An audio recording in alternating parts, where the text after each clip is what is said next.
Good evening, everyone. I'd like to call to order the Board of Selectmen meeting for the town of Hingham, dated October 9th, 2018. Before we begin,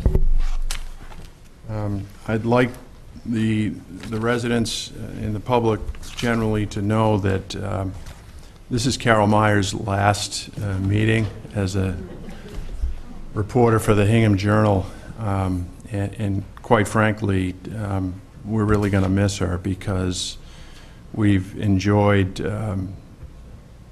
tremendous reporting by her over the years, and I've traveled that road with her when I was on the planning board and as a selectman, and I have to say, you know, in my view, Carol's gotten it right. So we thought that we'd invite you up here, and I have a certificate I'd like to read when you find your way up.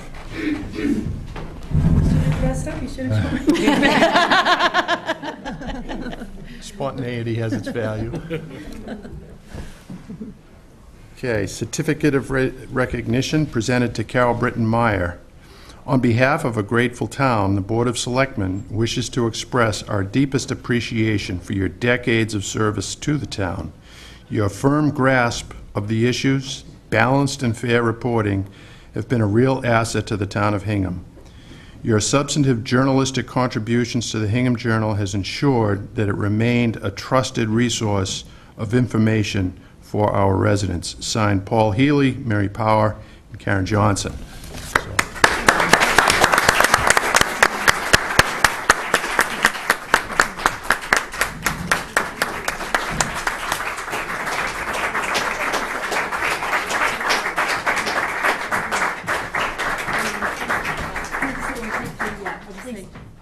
I've enjoyed serving, being the Hingham Journal reporter for the past 20 years, and I'll continue to be around town, and hope to run into you all.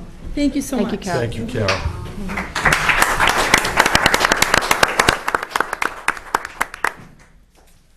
Okay. Moving to the agenda, I'll entertain a motion to approve the minutes of September 25th, 2018 as written. So moved? Second. All those in favor? Aye. Public comment? Okay. Hearing none, we'll get to it. The first item on the agenda is the Historic Preservation Award Initiative. You see Andrea in the room. We'll start with you. Welcome. Thank you very much. I'd like to recognize a number of people who've been working on this preservation award over the past several months, and they are in the room: Suzanne Buchanan, Mary Morrison, let's see who else, oh, Sevi Strekalowski, Ben? Ben, my buddy here, and then Ben Burnham in the back, and Joyce Schreier. So there are a couple of people missing. Elizabeth Dings, who is also working on that too, and our artiste, Joan Brancali, who is... Is that Mr. Strevelowski? I didn't, well, he is also an artiste, but, and a fine one at that. Yes, you're welcome. But I was referring to Joan Brancali, who is on her way to Europe now. So, but she was the one who really did the work designing the actual award itself. So I think, if I can say, the reason that we're here tonight is to update the selectmen on where we are with the award, and we have a little PowerPoint presentation that we'd like to, oh, I almost forgot to. Thank you, Tom.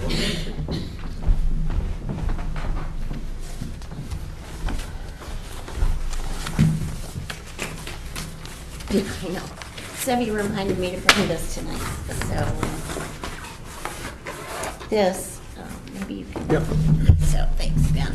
This is actually a blow-up of what the award is going to look like. I also received in the mail today something from a company that we hope will be doing this work for us. They actually produce,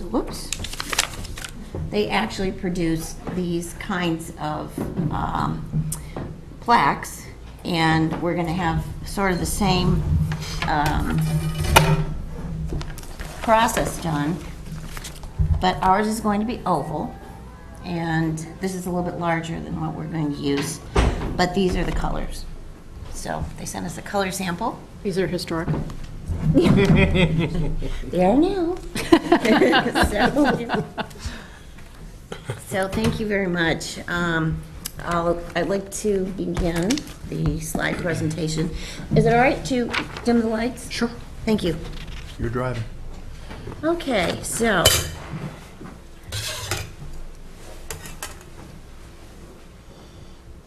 Oh, yes.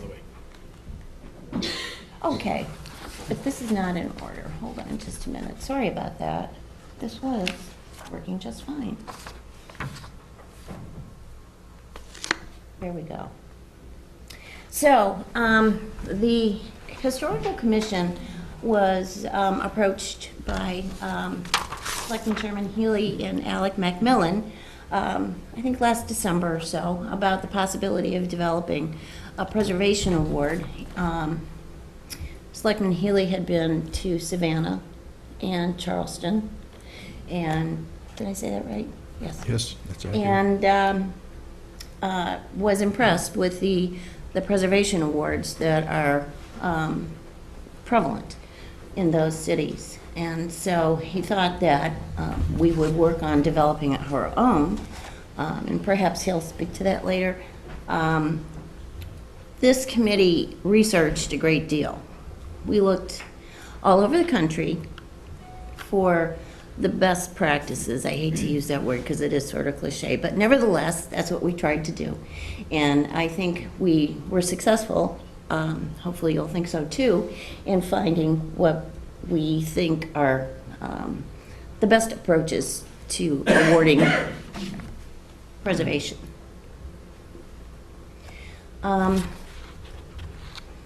Preservation is only possible when a community values the products of its past. Our buildings, neighborhoods, streetscapes, and vistas, the people who built and maintained them, and the events that took place in and around them are our history and are part of our community character. And as you can see, that is obviously a view from the cemetery looking down into town. And from there, I think I'll ask Ben to. So the purpose of this award is obviously to recognize people who contribute to historic preservation of the town. Typically, these awards are for property owners and builders. We want to make this a little bit more wide-ranging of recipients for craftsmen, architects, longtime stewards of property, including interiors, which typically is not awarded. People who use their general skills and talents in the preservation of Hingham's buildings and streetscapes, landscapes, and neighborhoods, not just buildings. We think we can make this a little bit broader than normal by making this a municipal award. Many of these awards are done by historic societies, historical commissions, and by having a municipal award, might feel a little more comfortable awarding to a broader range of people. The idea behind this is to reinforce the value of preserving Hingham's property, to encourage rather than require preservation. We have 5 groups here we're looking at. We'll go through them one at a time. The first one is the local economy. Restoration and preservation is typically done by local builders, local craftsmen, local suppliers. It keeps the money within the community as opposed to new, which is quite often done by outside forces. There's an environmental benefit to it also. Less waste in the landfill. Energy conservation on the idea of using existing buildings rather than producing new materials. We have an affordability aspect to this also. Existing properties generally typically sell for less and rent for less than new construction.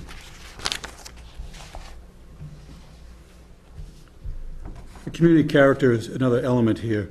Hingham is a historic town.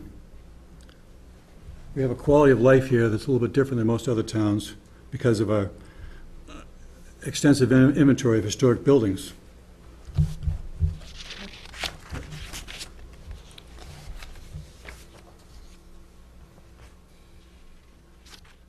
One of the things we're hoping this award will do is encourage people to preserve more buildings, and the buildings that they preserve can be used as examples and demonstrate what can be done to buildings that may not have been thought of before that.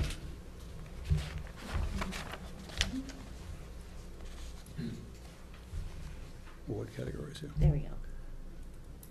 In order to get this more of a broad-based award policy, we have quite a few award categories. Archaeology, landscaping, education and outreach to get people more interested in the concept to begin with. We have neighborhoods and streetscapes also. Rehabilitation, including adaptive reuse that may not be entirely preservation. Restoration, both interior and exterior, where typically these awards are only for exterior work. We have a category of new projects, but typically those would be limited to reproductions of buildings were lost, or maybe an infill project where a house is compatible with the rest of the houses in the neighborhood.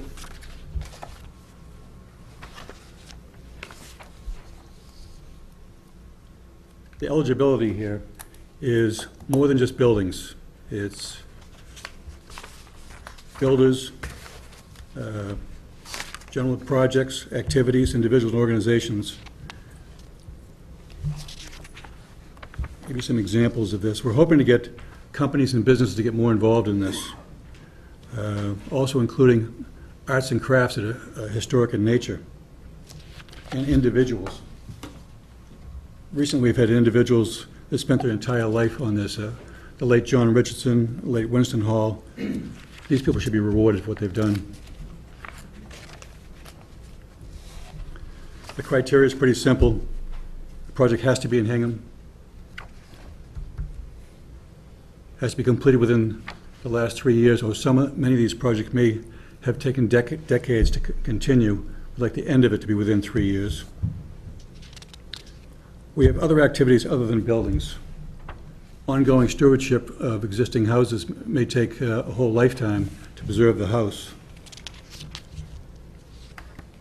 Activities that are just generally advocacy for historic preservation. And the last one is lifetime achievement for people who spend their entire lives in the historic field.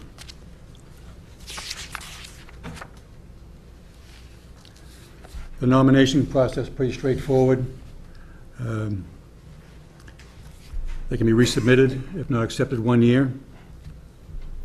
They can be for individuals and organizations. They have to have the consent of the nominee, and self-nominations will be accepted. The longest one is evaluation criteria. This is the one we spent the most time on. The historical significance of the preserved property, meaning the person who lived there maybe, or it could be just the architecture of the building itself. The impact of the project for the town. So something that's in view and accessible might have a higher weight than something that's not accessible to the public. To the degree which the project serves to an example of good preservation, the idea is some projects will show off more to the public to get more enthusiasm about the concept.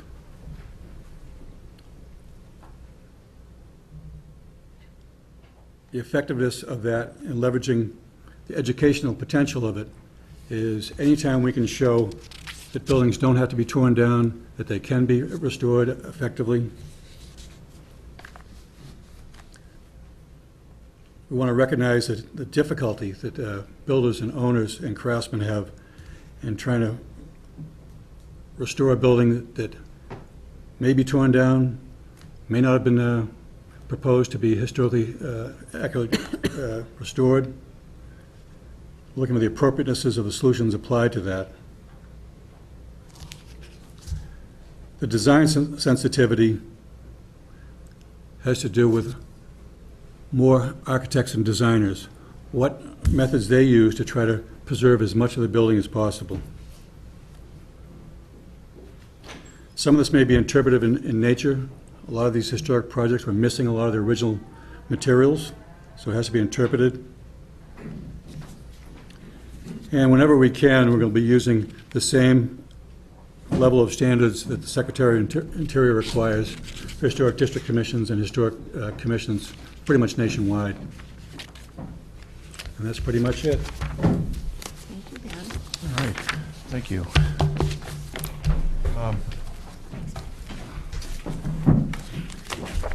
Ben, I'd like to thank you for that, and to all the residents who participated in this effort with Andrea. I truly do thank you.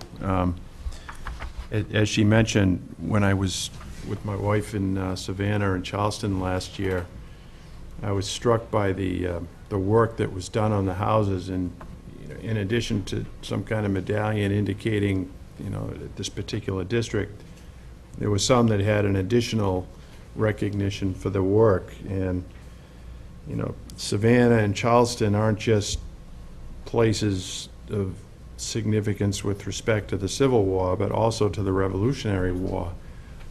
Some of the history goes back, centuries. And I thought to myself, hey, we could do this in Hingham.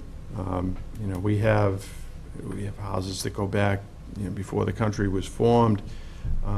And what appealed to me as I was thinking about this was, this isn't limited exclusively to the established historic districts that we have here in town. And this, I think, can incentivize in a positive way, because it's all voluntary, people's efforts, in their houses and their commitment to preserving the historic nature of where they live.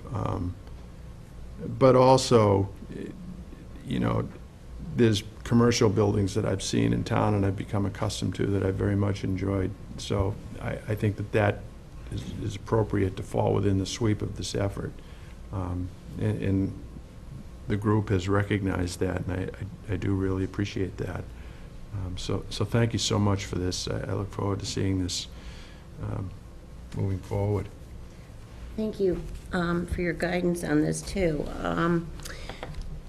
There are several things that we still need to work out, and after we finish all of that, we will be back to you with the final specifics and hopefully your approval. All right. I would just add, there are a lot of people in this room who are just such wonderful stewards of the history of Hingham, and all of you do it in many different ways, through your participation in this effort, through volunteering on committees, through what you do as a profession or as a hobby. And I think I said a few weeks ago that the stewardship of Hingham's history is one thing that makes us so unique, and that happens through the concentrated effort and the dedication of staff, and Andrea, thank you, but also volunteers. I appreciate that as you're looking at this, you're looking at different award categories and eligibility, because it gives an opportunity to celebrate a lot of different aspects of Hingham's history. And I like the idea that it opens up possibilities for recognition in a lot of different ways, and think that will help your goal of, making this a little bit contagious. Thank you. And it's sort of timely, because I know the Historical Society is coming off the house tour, which was not this past weekend, but the weekend before. And, to be able to tour around and see the beautiful homes, not only on the outside, but how well kept and preserved they are on the inside as well. I know that's only one aspect of this award, but it certainly makes it come alive, I think, for all of us. So I appreciate all of the hard work and diligence in researching this and then trying to capture it. I think it's hard, right, when you get these sort of abstract ideas and then to put a plan in place that we can actually execute on, I think is very thoughtful. So I appreciate all that work. Well, thank you. In John Roncalli's absence. Got to go to the podium. Name and address. In John Roncalli's absence, Could you I just identify want to yourself say for the that, record, please, Evie? excuse me? Can you identify yourself for the record so that we... Yeah, Sevy Strikalowski, Fearing Road, Thank you. and committee member. There's a great significance to the design itself because, and I wish Joan were here to explain it, but we spent a lot of time going through the sketchbooks and designs of William Dwiggins, who in the 30s lived up on Irving Street, and his studio is still there. And he was an illustrious graphic designer who actually coined the term graphic design. So he's revered in the design world. So it's not just a design; it's a very special Very cool. derived Thank you. design. Thank you, Sevi. You know, I think that the reputation of the town with respect to its history goes well beyond its borders. I was contacted by a gentleman from Seattle, Washington, about a month ago, and he requested that he be allowed to come to my house because he is a descendant of Daniel Cushing, who built the house in 1690. So, I mean, we've done that routinely for years, but he came and, you know, he gave him the tour and all that. But it was fascinating, his absolute, strong interest in the history of his family, and seeing it just come to life in the form of, a structure and rooms, and we have some items of interest in the house that go back that far as well. So this is what I'm hoping to generate with this initiative, and I want to thank Andrea and the committee very much for the time that you put into doing this. I think that this is going to be a real positive for the town. Thank you. Thank you. Ms. Joyce.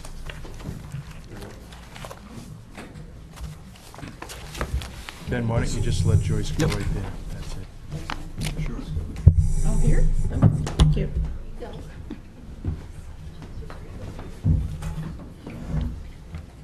Thank you. 2 points, just to clarify, or to add a little spice to this. We're friendly with a person who has resided in Charleston for most of his life, away for school or things. But in any event, he mentioned to us when we asked him about the Charleston Award, we had seen it when we visited there, but not with this much real curiosity about how to start one and so on.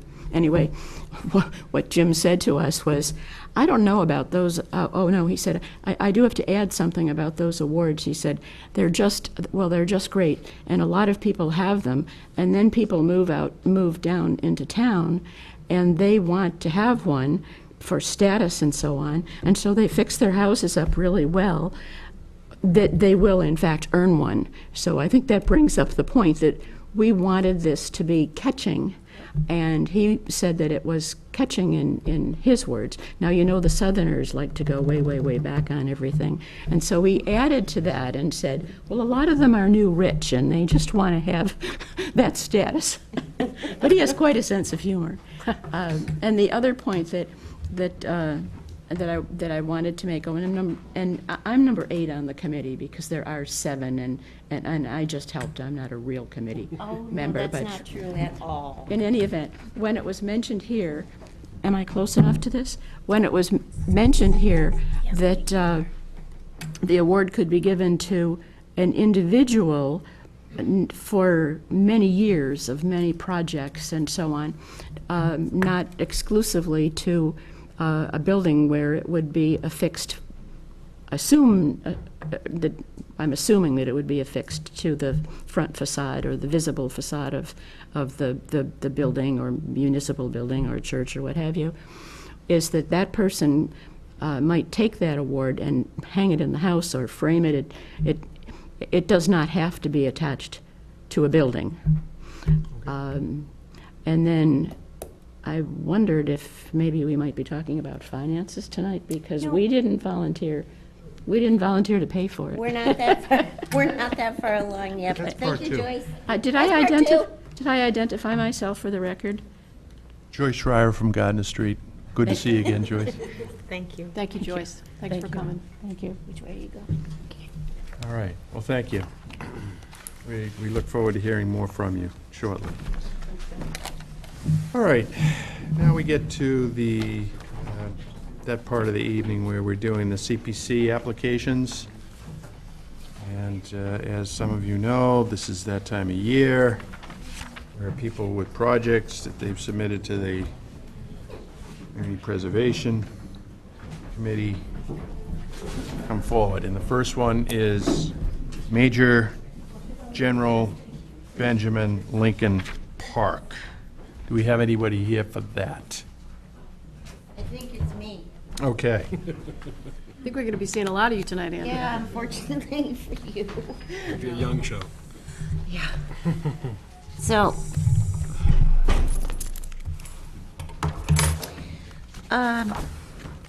let's see. Again, this was the idea of creating a park and primarily constructing making a sculpture in honor of Major General Benjamin Lincoln came to the Historical Commission, again, about the same time, last December, I guess. And it was Selectman Elie and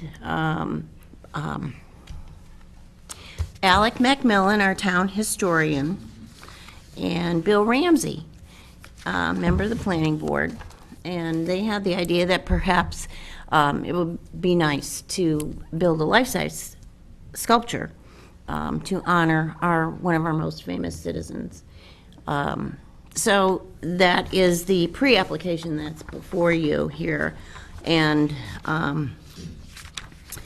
just a couple of other details. We talked about two possible locations to erect this statue, but both town council is reviewing both possible locations, and we'll have to wait and see which of those, perhaps both of them, will meet the criteria for the Community Preservation Act.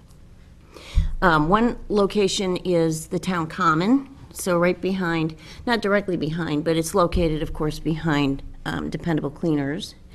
And so it would be a site on the town common. The other possible location came up recently, and that would be at 6 Station Street. The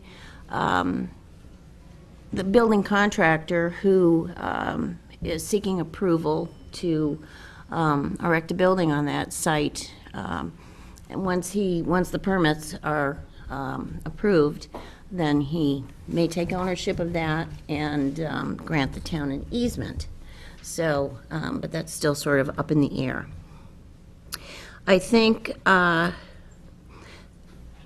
committee, the Historical Commission and Selectman Elie and Alec Macmillan and Susan Lurie, who will be the sculptress for this wonderful statue. She used to live in Hingham, and of course she is responsible for the lovely statue by the library, the entrance to the library.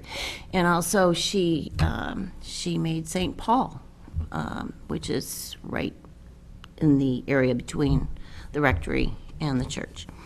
So we're looking for her to help us with this. And most of this will be done through fundraising efforts. One benefit of having this park and statue located on Station Street is that it would then be eligible for Greenbush Historic Preservation Funds.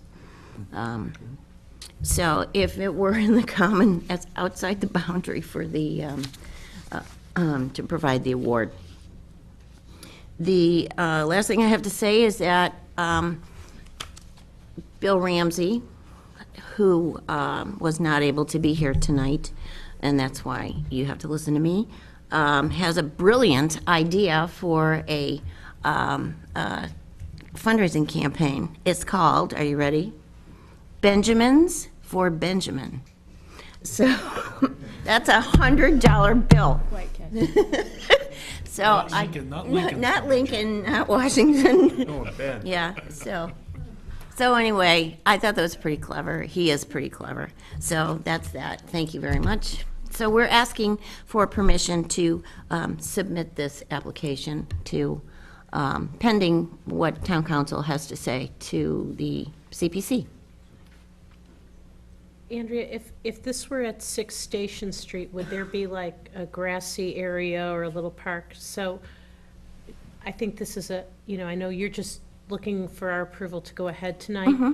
I would just ask that as the CPC, if this gets advanced and the CPC is considering it, I am mindful of the DPW and the work that we ask them to do when we create open space, add a park, and other things. And I also know that it has been difficult, particularly in this last year, for the DPU to be fully staffed. I think with unemployment the way it is, we're having trouble. So I'm mindful of creating new spaces that then have to be maintained within the operating budget. And I would just ask that that be part of the discussion as this project and its location are discussed. Thank you. And we still have a role if it's located at 6 Station Street, because that would be an easement granted to the town. Is that the way that would work? Because right now, we have a role to play because we would intend to put it on town-owned land, right? So if it were on the common, it would, the DPW is already maintaining the commons, so I guess I'm looking at it and saying it, in terms of additional work for that crew, it would be minimal. But yes, so your jurisdiction question is why the Board of Selectmen is hearing this tonight is because their plan, one of the plans is that it could be sited on a public park. So that's one. If it is an easement through 6 Station Street, that would Same also thing. trigger the Yeah. jurisdiction. And I hear you on that. I guess it's hard though, right, unless you build in some sort of endowment for the maintenance of the park or something, right? Yeah, and I feel like, with a lot of our town departments, we're kind of, hey, can you take care of this piece of land? We're asking, Glenn's in the audience, hey, Glenn, can you take care of this? Hey, Steve Murphy, hey, all the departments, and everybody just does a wonderful job. But I'm concerned about the cumulative impact, also knowing that CPC typically funds like the project, and there typically isn't a stream down the road for ongoing cost. And, that's time and cost to the town, and it does accumulate. Yep. Thank you for that. I think perhaps then the design of the ultimate design of the park, then we have to take that into consideration in terms of how much maintenance-free we can make it. Right. Yeah, thank you. I had just some questions just again on the funding. So anticipated final cost, project cost of $150,000. Yes. Is that regardless of location? That takes into account the construction of the statute and landscaping and all that sort of stuff? Yes, it does. Okay. Oh, pedestal. Okay. And then, so of that 150, you've said $25,000 in private funds and $25,000 in Greenbush. If it doesn't go at Station Street, what happens to that other 25? Will that? I would have to consult with the commission. I would assume, in my opinion, it may just stay with the project because it was awarded prior to any location. So, but that's up to my commission. Okay. But that's a good question, thank you. But the bottom line is you're asking CPC for $100,000. That is my understanding. Okay. I don't have anything to add other than this. It's a short story. In 2015, as the town will recall, we were the recipients of the Freedom Award. And in 2016, I was invited by the ESGR to travel to the Pentagon and be part of a nominating committee that would decide on who the recipients for the 2016 Freedom Award would be. So I'm sitting in a room in the Pentagon that I would never be able to get out of and find my way out of ever. And I'm in there with all kinds of people with uniforms and stars and ribbons and everything. So we're going around the table, we're introducing ourselves as to, you know, why we're there. And I'm there in a suit, and I'm trying to figure out, whoa, what am I going to say here? So I said, well, I'm from a small New England town on the coast, and all I can say is that one of our most famous citizens accepted the sword of Cornwallis at Yorktown. And there was like a low murmuring approval. So, I mean, Benjamin Lincoln is a truly historic figure. And I think he warrants, his memory warrants this kind of recognition. I'm happy that it's occurring.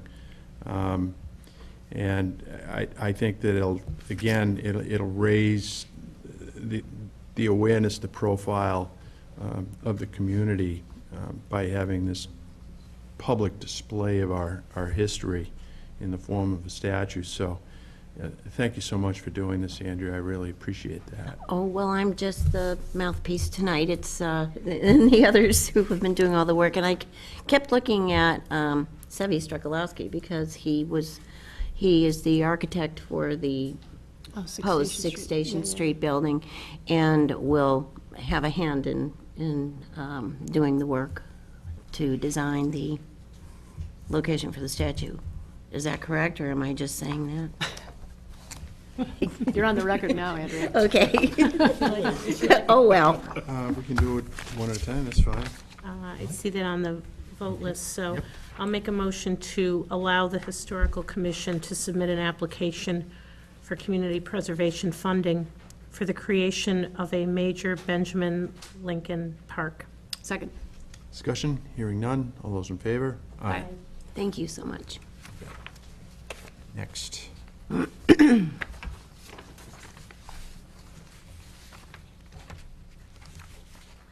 Conservation of historical records. Sorry, I thought you had a list in front of you. It would be the conservation. Oh, the historic documents, yes.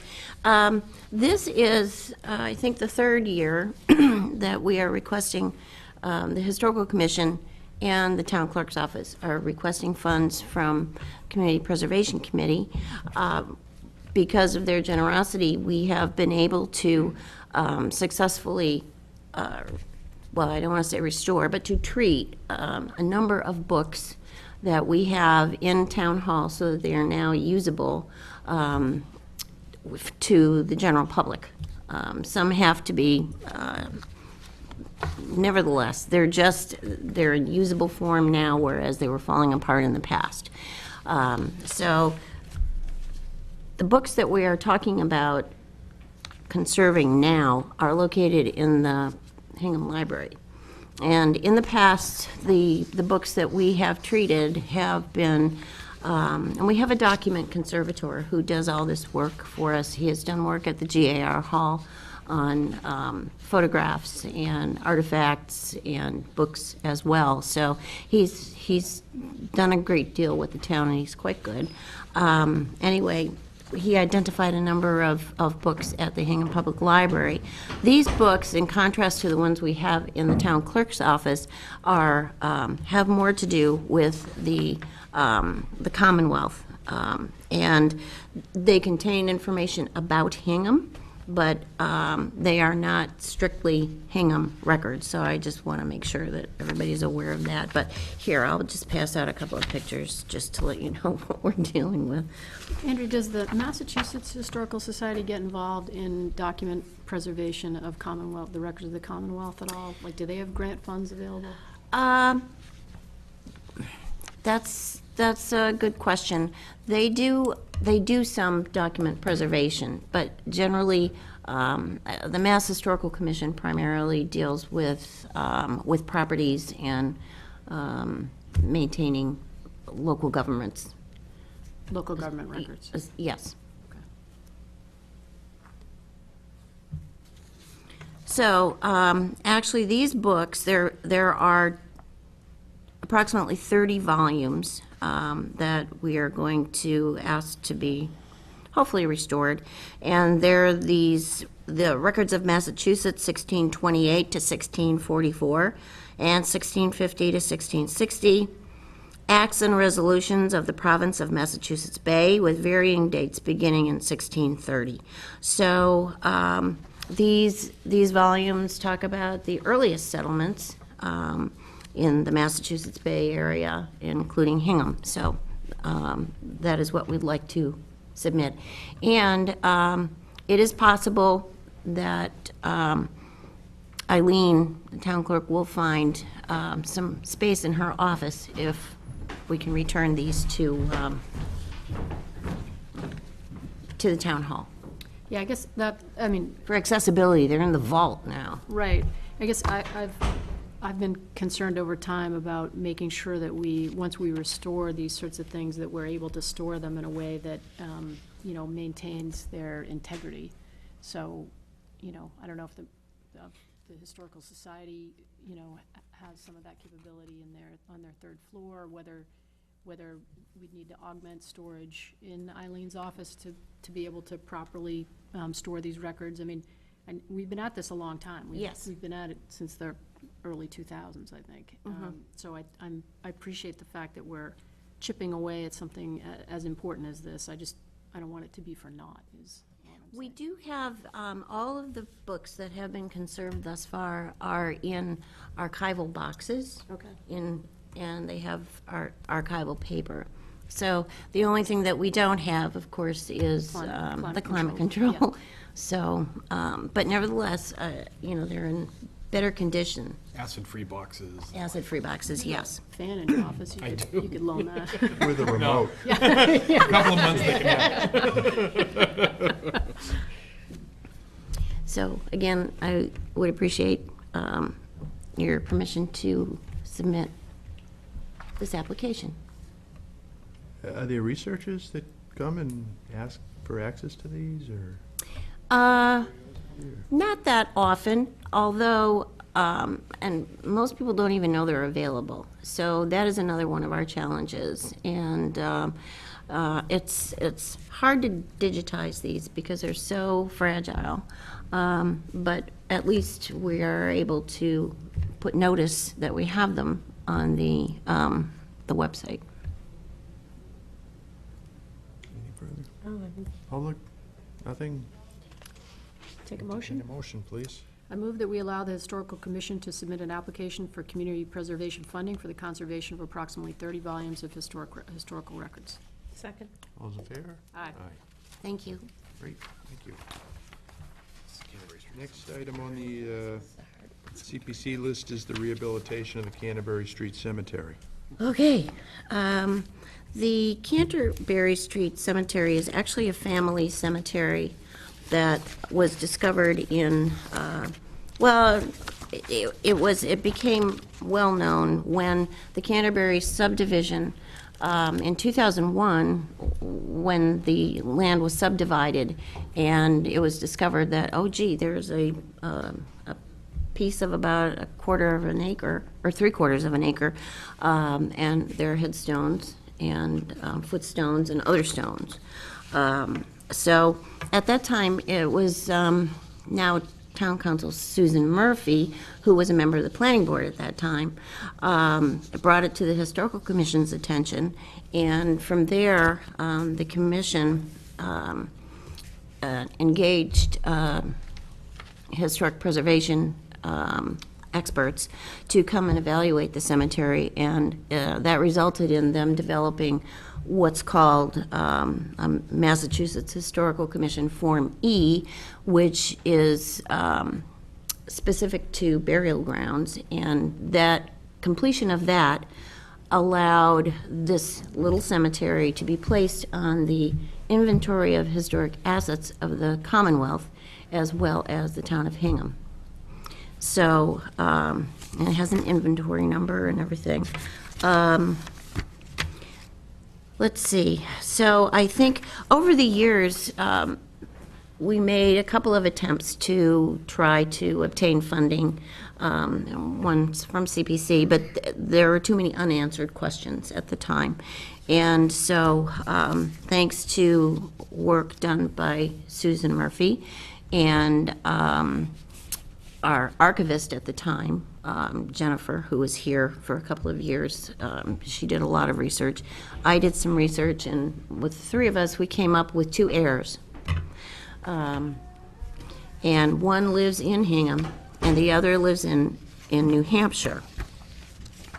So a couple of years ago, when we discovered this, I did call both of them, and each of them was surprised that they're both women. She had that they had an interest in this cemetery that had been passed down through different branches of the family. And so they don't know each other. They're distant cousins, apparently. But nevertheless, they were surprised that they owned a cemetery and had no interest in continuing to own it. So they wouldn't be, neither of them would be able to maintain it. So we talked about the possibility then of the town taking responsibility for maintaining it. They liked that idea. Most recently, I talked to the resident in Hingham. She has not changed her mind. She thinks it would be splendid if the town were to maintain, take over the maintenance of the cemetery. Unfortunately, the lady in New Hampshire, changed her address, and her phone is no longer in service, so we're going to try and track down, she's 87, so we're going to try and track down her family members. So let's see, we do have an estimate from the DPW for what it would cost to, the scope of work includes it's a rehabilitation project for this cemetery. And it would include clearing out all the brush. There are downed trees. In 2001 and even in 2015, you could sort of see what was there in the cemetery, the gravestones, but you can no longer. You would have to wear protective gear to get in there because, you fallen trees and vines, and so it's very difficult to navigate. And so we would need to have people do that work for us.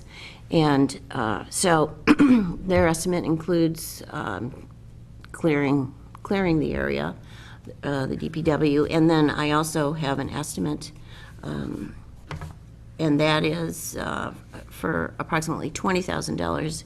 I got that over the phone today, and I'm getting the actual estimate document tomorrow from the preservation consultants who are familiar with the cemetery. And so that would include working with the DPW when they get close to the level where the stones are becoming visible, because they don't want to take the chance of losing pieces.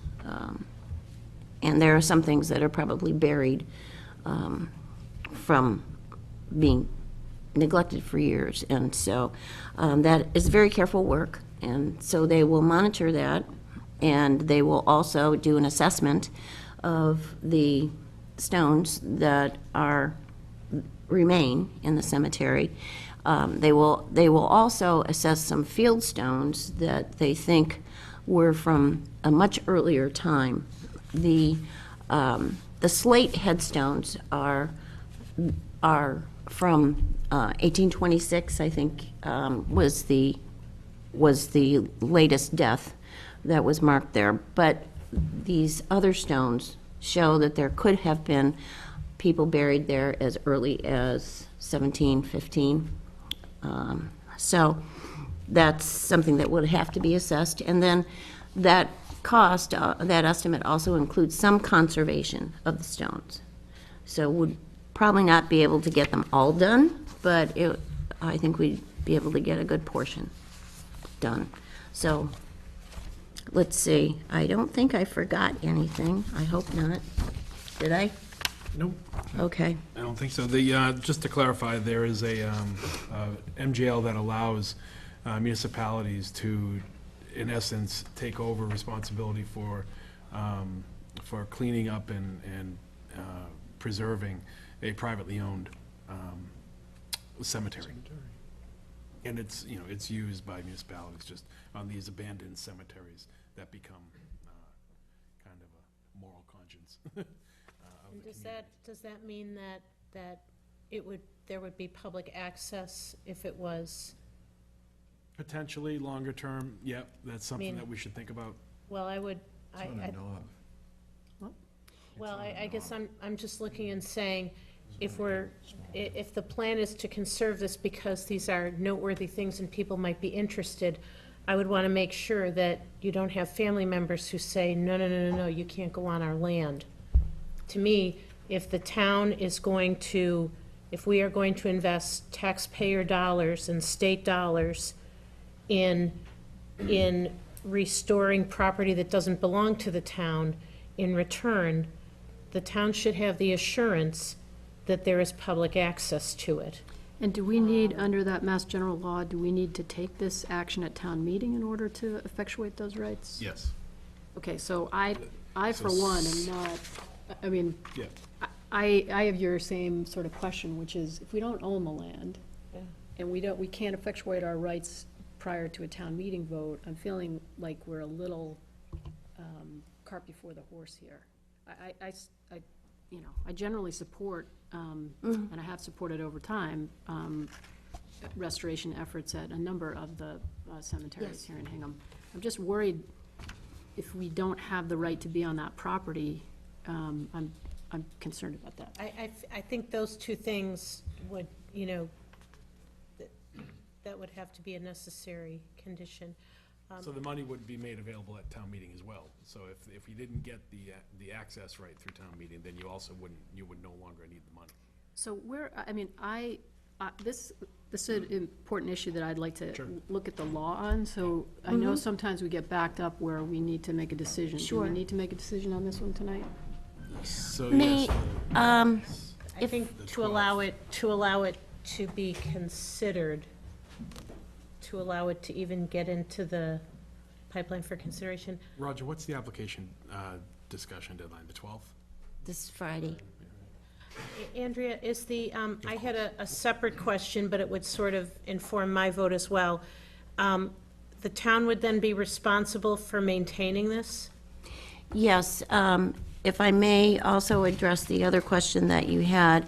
In speaking with town council, the plan is to prepare a document for them to sign, saying that. The owners. The owners, the heirs that we have traced, that they are not interested in, I don't know how you'd word it, I don't know what the phrases would be, but Andrea, what's going on the rest of the parcel now? it is all developed Okay. and in fact, this little cemetery, and it's up on a knoll, probably about 5 feet high, is in somebody's front yard. I'm just wondering too, just back to my previous question on Yes. Station Street, is that if, just from your description of the site, it sounds like without ongoing maintenance, all that overgrowth is gonna come right back. Probably. And it would, I'm again trying to wrap my arms around, okay, who's gonna do that work? And if that's the DPW, that's kind of adding to their work, and what's the scope of that? So I'm sort of with Karen where I have a couple of questions about this. I mean, my reaction is just I'd rather have our property rights established before,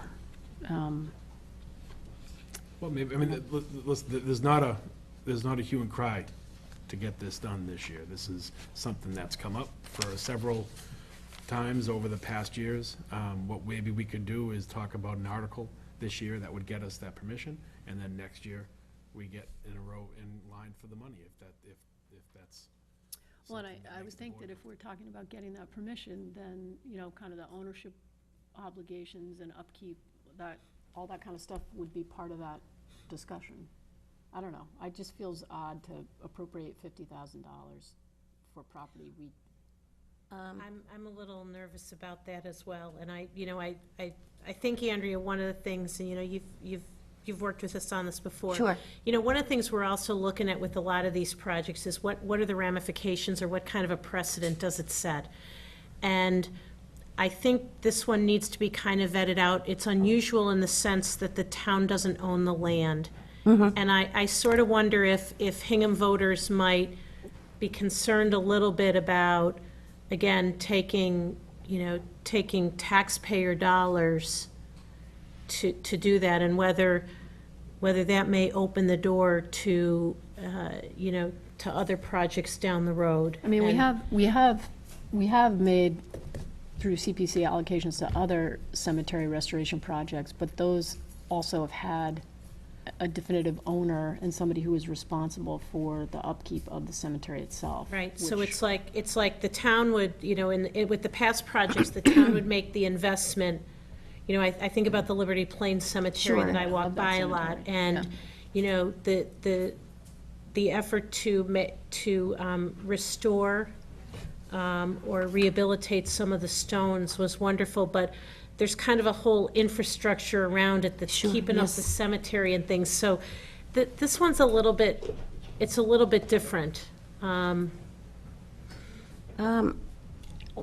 If I may, one thing I did forget to mention is that we will be reducing the amount that we're asking.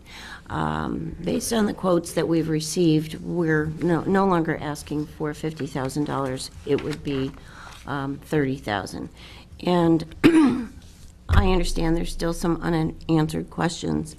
I respectfully ask, would it be possible to allow me to submit the application and continue to work with town council to get the answers that we need? And if you are not satisfied, we'll pull it. I guess where I am, and maybe it's just too technical, but I'm worried about, I'd prefer that we had perfected our rights in the property before we allocate money to rehabilitate the property. And I guess I just have too many questions tonight to sort of set it free. But I don't know what my colleagues want to do. I used to live on Canterbury Street. I drove by that little knob for 10 years and saw it gradually deteriorating, and that was almost 30 years ago now. I have a relative who's buried in a place where there is no such thing as perpetual care, and his stone is going to be swallowed into the earth and give literal meaning, dust to dust. I understand that, that there are some questions. To me, 88-year-old relatives aren't going to all of a sudden rise up and start, erecting a fence around this place. I think if Susan Murphy is working on this to kind of lay those kind of questions out, it's not an unreasonable request to see this go forward. Obviously, I defer to the majority on it, but I think Tom Mayo said it best. It's just our moral conscience. Well, and I'm not, I'd hope my moral compass would come back next year when we. I'm not implying. Ooh, got thrown under the bus on that one. Andrea, It's not how it meant. I hear where this is going, and I also know that this has taken, when I first got this, I was like, this has come before us before, and we've been chipping away at it. I look at this from sort of two ways. The first one is, I think when something goes to town meeting, we want it to go forward with the strongest possibility of going forward, and that we don't want hiccups. And the ownership question to me is a potential hiccup. And I think about the work of the CPC, and I think about the committee who spends countless hours doing this work, and I envision that this could cause some complexity for them. So if the warrant article doesn't pass, we've got $30,000. So do we bump something else up, or do we put something in the queue? I can see where that open question of whether a warrant article would be passed at town meeting could further complicate CPC. I'd be inclined to say, let's get the town meeting warrant article to take over the care of the burial ground, which I think needs to include the sort of ongoing maintenance question, and the town's got to weigh in on that. And then the next year, let's follow it up if that goes through. Again, we've been chipping away at this for a couple of years, but let's put it forward for town meeting's consideration when it has the best chance of town meeting saying yes. So that's kind of where I would land on this. Okay. All right, I think we're going to hold off on that vote. Okay, thank you very Makes sense much. to do that. Appreciate your consideration. Thank you. Thank you, Andrew. Okay, next item, Bear Cove Fire Museum. Yes.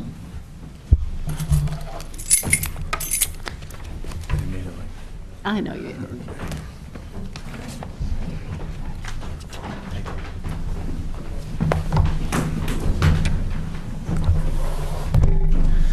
Good evening. Good evening, Gary. Gary. Welcome back. Thank you. Gary Tondorf, Deck 1029 Main Street.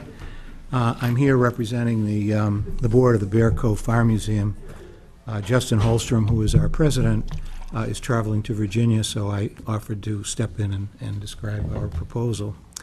The proposal involves providing safe and handicapped accessible access, public access to Building 52, which is one of the original 105 buildings in the Hingham Ammunition Depot. It was built in 1917, but those buildings range from 1907 to 1917. It's one of 5 buildings left, and it's one of 2 buildings that is basically in its original layout and configuration, although weathered and somewhat deteriorated condition. The proposal here is one step along a process for the Fire Museum's vision for this property. And the vision is twofold. One is to provide public access to the interior of the building where people can see the fire engines and the other Hingham memorabilia and the other Hingham equipment being in the process of restoration. Once that equipment is restored, then it could be displayed across the street at Building 142, which was the building that was rehabilitated with CPC funds back in 2000 and I think it was 14. The second part of this is to recognize the significance that this building has played in the World War I and the World War II efforts in Hingham. And it basically was the basis of the munitions commissioning and the munitions transport, which went over to Europe on some of the ships, and most of the ships, if not all the ships, made in the shipyard. And the inspiration to use this building as an interpretive piece, I could just pass a picture of what the building once looked like in that was approximately in the 30s. What the building looked like, this is a photograph of what the Naval Ammunition Depot looked like from the air. And then this is a more current photo which shows Building 52 on the far right in the context of the remaining buildings on the site. What we have found in our research in our restoration efforts and our CPC applications for the other building, 142 and also 52, is that there is an incredible amount of information, historical artifacts and related information out in the National Archives in Waltham. And what we were thinking is, wouldn't it be a good idea if we could also use part of this building to construct a small yet informative interpretive exhibit which could show what it was like to live in Hingham during World War I and what it was like to live in Hingham in World War II. Both endeavors being hugely influential in terms of Hingham as we know it today. So we have our long-term goal is to do that. And so in the short term, what we're trying to do is work out a minimum scope that can be achieved completely within a certain budget application. We're still working that through. I'm working with 3 contractors who can help us with the estimates. I've also had a very productive and informative discussion with Roger, and helping us to kind of think through how we put forward a proposal that would be of a scope that wouldn't burden the CPC in terms of the overall funding, but also would be a scope that we could achieve, which would give us public access, safe, accessible public access, which we don't currently have in the building. We have that platform that you see in that old photo, and the concrete is deteriorated, and the ramp is deteriorated, and the stairs and railings. So what we'd like to do is basically rehabilitate that, and then from there, then we can increase our role of participating in the community with that building, and also further the thinking of the Fire Museum. Questions or comments from my colleagues? Well, oh, go ahead.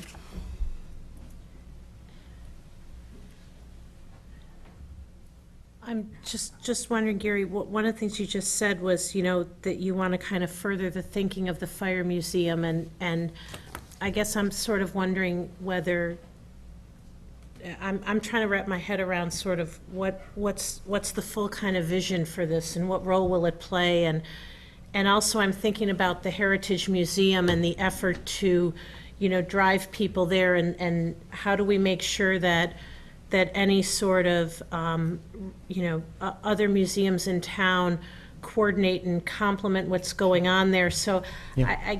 I guess my question is just, if it sounds like you're looking for kind of a little bit of seed money to do some things, I'm trying to understand sort of what is the end state, and wondering if in fact Sure. it's better to kind of have that full vision flushed out before making investment. Well, I probably wasn't clear on that. The full vision is to essentially have the building operational, both in terms of the occupancy as the Fire Museum, but also as an occupancy for an exhibit, for the ammunition depot, and also for the shipyard. And part of this idea came from some of the interpretive work that was done when Selectman Elie and I were on the planning board working on the shipyard and some of the photographic panels to articulate what it was. The goal would be to have, it's basically a museum. The primary purpose is the Fire Museum in terms of the restoration of the equipment, and then there would be the center portion of the building at the entrance area would be a place for a permanent interpretive exhibit of the ammunition depot and the shipyard. And how that would relate to other efforts done by the Heritage Museum, for example, is that one of the things that we're working on in the Education Committee with the Heritage Museum is to do a series of exhibits over time, but the exhibits would be temporary and they wouldn't be permanent. One of the things we'd like to do with this building, because it's a town-owned building, and we need permission from the town to go forward with any plan for it, is that we thought it would serve the town very well as a place where we could house this kind of an exhibit. And since it would be about Hingham and Hingham's contribution, and it's consistent with the Fire Museum, because it's all Hingham equipment and Hingham memorabilia and Hingham artifacts, unlike many museums, we thought that it would articulate a certain aspect of the town's history and do it in such a way that it's permanent. Thank you, that's helpful. Based on the work you've done, that's been done to date, it also sounds like that the $82,000 that's being requested would be able to do some of the work that you want to do. Does the committee have a sense of what the sort of total investment cost to realize that vision would be? Is this the first installment? Is it, This is the second installment. The first was to redo the roof to keep the Right. building dry. This is the second installment. We're currently working on the details of the plan, but it's probably $900,000 over time. $900,000? Over time. Because that wouldn't be a facility that would be heated. We'd have lighting, we'd have fire suppression. Right now, it's basically a cold storage facility. Yeah. And are there other sources of funding that have been identified to date beyond CPC? We're still looking into a number of areas, but we don't have a definitive list of sources, but we Yeah. do have a list of folks that we're going to be talking to. Okay, thank you. So I always get confused over there, Tom, on how we own that land and what I know there's a series of restrictions over there. Yep, so it's a land owned by the town. It's operated under an agreement with the National Park Service. This building is actually a component of the concession agreement. I believe they're 10-year agreements and are renewed over every now and again with regards to potential uses within the park. That agreement is up in 2 years. You should know that. So, don't know what that will mean moving forward in terms of extensions or other opportunities or other options, long-term or otherwise, but that agreement is up in 2 years, just so you know. And we would have to renew that concession agreement with the National Park Service, otherwise presumably it reverts somehow to the National Park Service. We would probably lose our use permit of it, maintain ownership, I'm sure, though. Okay. But yeah, they provide us with, we provide them with what we want to do on the property, and they approve it or otherwise. Okay. And so, Gary, you and I had a chance to talk last year. I know you couldn't be with us last year when we were considering a number of articles for the Fire Museum at that time. And we talked a little bit about this vision, but with respect to this building at this stage of the project installation, you're trying to take a building, as I understand it, where you currently have some artifacts and you use for restoration space, and you're wanting to make that handicap accessible and accessible to the public. And then the long-term vision would be sort of separate museum space dedicated to World War I to Korean War. Okay. You know, I feel like I'm Debbie Downer today. I just have had concerns about investing. You know, I think it's been really crucial to maintain the integrity of those buildings so that we don't lose the things that are stored in there, particularly the valuable artifacts that we have. I'm just, again, I just have some concern about making a significant investment. I think $82,000 is a significant investment when I'm just not certain what the town's vision, overall vision and renewal of this concession agreement might. Yeah, and potentially all the buildings in there and how that might tie together otherwise, other buildings. And the one thing I would point out is that, like Gary has told us, they did the roof project already, which helps to preserve the building for providing certainly time for determining what the long-term use ought to look like without the building further decaying. I would also, I think it would be helpful for me to know, you know, a little bit more about sort of the full plan and alternate sources of funding, because I think as we look at community preservation, we've got money committed to the Heritage Museum, to the Laner land purchase, and I think as part of that, we'd want to understand, you know, how many visitors we get there, how many visitors we might get, and I'm feeling like that information would be really would be helpful and before going ahead. I mean, it doesn't, you know, I hope you don't take this as, I think the concept is amazing. And I think you're absolutely right. We're in a very unique position in Hingham to undertake something like this because of all of the artifacts that we do have. I'm just feeling uneasy about the long-term plan for that particular building within the park. And as Mary said, you know, the sort of build-out of the vision. And, you know, your point about CPC, I think the fact that there are additional participants now in terms of communities around the state, most particularly the city of Boston, the reimbursement rate is, you know, for the matching funds for the town is shrinking. So, you know, our pool of assets there is, like so many other pools of assets, is not likely to grow. Yeah. One question I might have is, and I respect and I'm listening quite keenly to your feedback because I think it's very valid. What if we were to regroup and we were to put together a planning process that would involve this building in terms of its future relative to not only the fire museum artifacts, which I think are very important, but also I think to this, to the mid-20th century. We're 75 years out to 90 to 100 years out from World War I and World War II experience. And I'm just wondering, in terms of as this generation passes on, this is a significant experience. Sure. And this town has always played such an incredible role in that experience. And so I'm just wondering, from a planning perspective, could we regroup and say, well, could we put something together that would involve this building, but also the other four?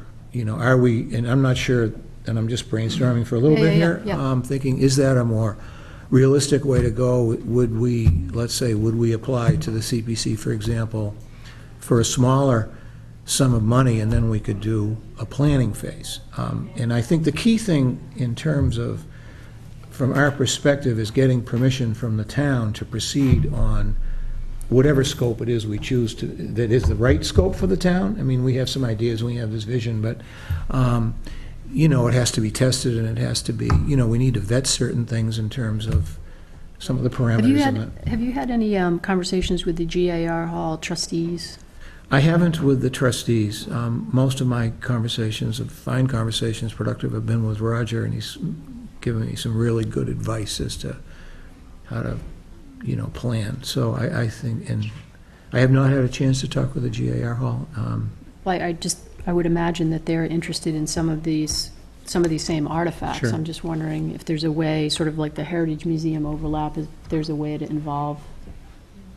I'd like to, I think I would need to understand the concession agreement. I hadn't really thought about that aspect of it, and would like to sort of better understand what's involved in that.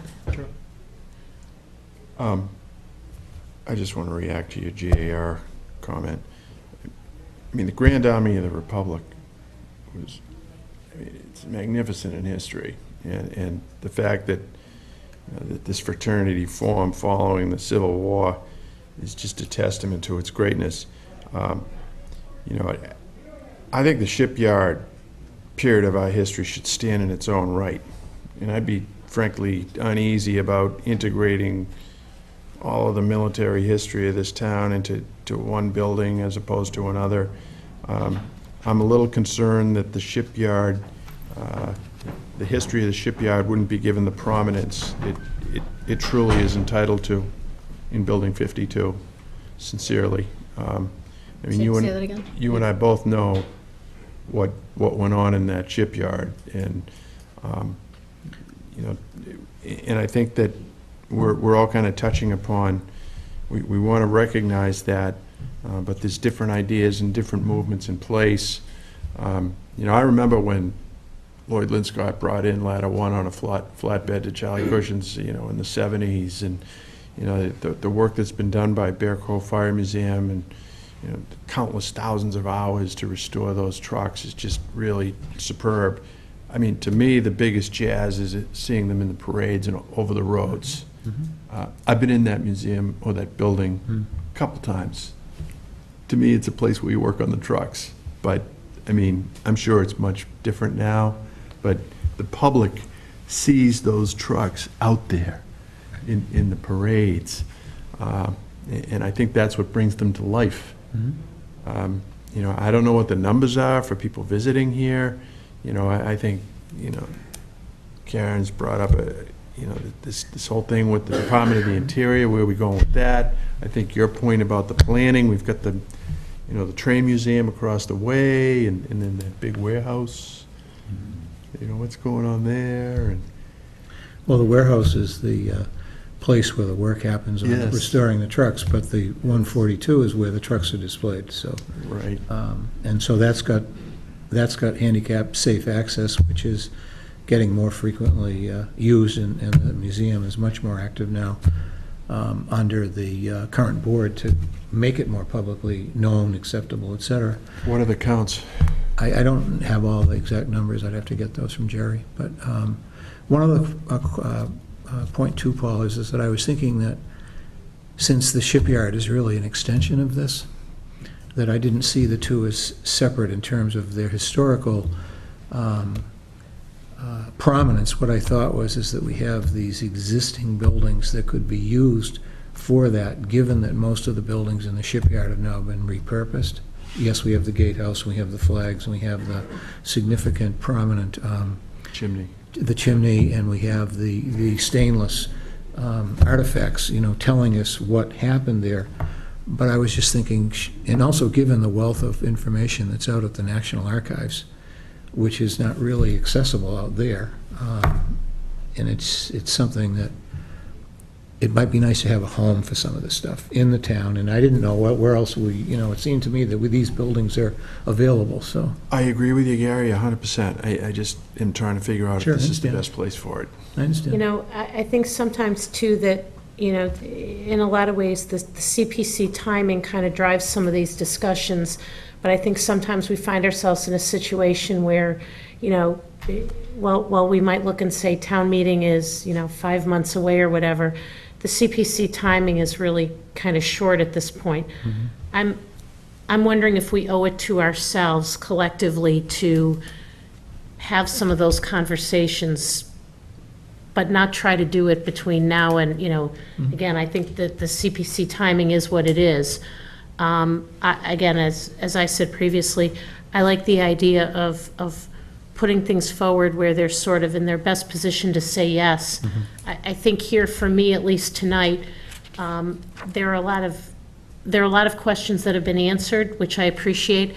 There's still a lot of unanswered questions, and I agree with Karen. $82,000 is a lot of money, particularly knowing what is available for CPC this year in terms of uncommitted dollars. Sure. Can I ask another question? Would, and we want to do this right, in whatever we plan and what we think, so the process is most important. The timing is not as important as the process. Part of this process, because it's a town-owned building, is we need to have the approval of the selectmen to even proceed on a planning piece that would impact these buildings. At least that's what I understand, because they're town-owned. I just, I sort of echoes Paul's remark. I just don't know if that's the best place for this. I agree that this is a huge piece of our history, and I just don't want it to get lost on this effort. And I know you're absolutely right. You kind of take a look at, okay, well, what's in my portfolio? What do I own? How can I repurpose it? I'm just uncomfortable. I think this could be a really cool thing, and I think this could be a draw, much like the Heritage Museum, if we do it right. But I just don't know that this is the building for it. And you've thought about it a lot longer than I have, but that's kind of my, all I was saying about GAR Hall was they've dealt with some of these artifacts. That's all I was. Right, I just don't want the significance Yeah, I of don't what want the it to be GAR subsumed. to Yeah, be yeah, yeah. diluted Yep, into like yep. this, that's where all the military stuff is. Yeah. No, I completely agree with that. So, I don't know. Alan Peralt wishes to be heard. Join us, please, Alan. Alan Peralt, 39 Elm Street, and I had no intentions of speaking on this subject, but I guess my moral compass pointed me this way. Thanks a lot, Alan. I think an important consideration of this, and I'm echoing what Gary said about, World War I, World War II, and we've lost sight of what these are, and also going back to Paul's point of this small town and its role for a small town in a much bigger picture.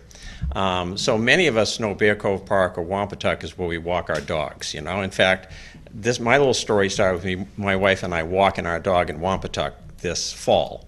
And I'm looking at all these trails, and I was a history minor in college, and I'm thinking, I don't know enough about this, of what it was. So I actually went and read the archives at the library.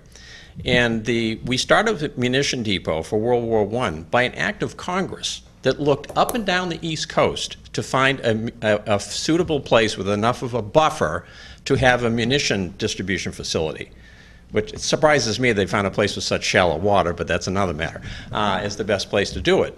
So it had been in Chelsea, and they realized it was too dense and they couldn't do it safely there. And Great Esker Park in Weymouth was really just used as a buffer. I grew up in Weymouth, and I never really knew that until I read it. It wasn't used for anything other than to be a buffer for safety to Bear Cove. Now, clearly, when World War II happened, That facility was way too small, so they developed the Cohasset Annex, which is off the Greenbush line. Might be a good candidate for a Greenbush grant, by the way, because it's off of Greenbush.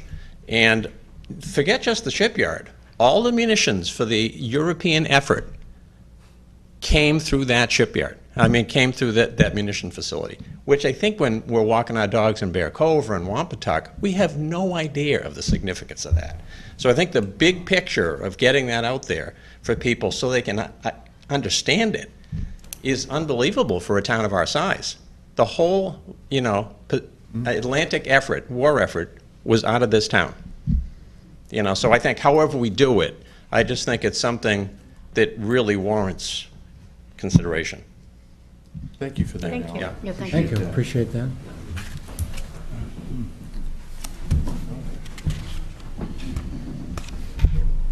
Gary, I think we got some homework to do, my man.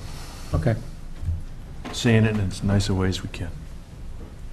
A for effort. I think it's a good, I Thanks think for this your is, time and consideration. no, I think Yeah. this is a good conversation, though. Yeah, and I appreciate the opportunity to get the relevance of the history out, Yeah. because I think just as I close, at the Heritage Museum on the 21st at 3 p.m., Violet Villani is being interviewed by Eileen McIntyre.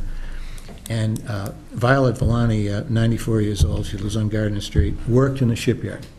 And they're doing an oral history of what it was about to be in World War II. Thank you. What is that again, Gary? It's October 21st, Sunday at 3 p.m. at the Heritage Museum at Old Derby, and it's going to be fascinating. And it's the history of, and I don't mean to take too much of your time, but it's fascinating because it's the history of a group of people who came from Finland and settled on Ward Street, and what they did in terms of the contributions as people just recently coming to this country, and what they did in the shipyard. It's absolutely fascinating story, so just want to put a plug for that. Thanks for putting it out Great, there, thank Gary. you. Appreciate that.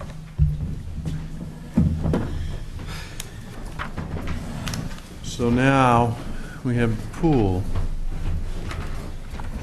Welcome, South Shore Country Club people. Thank you.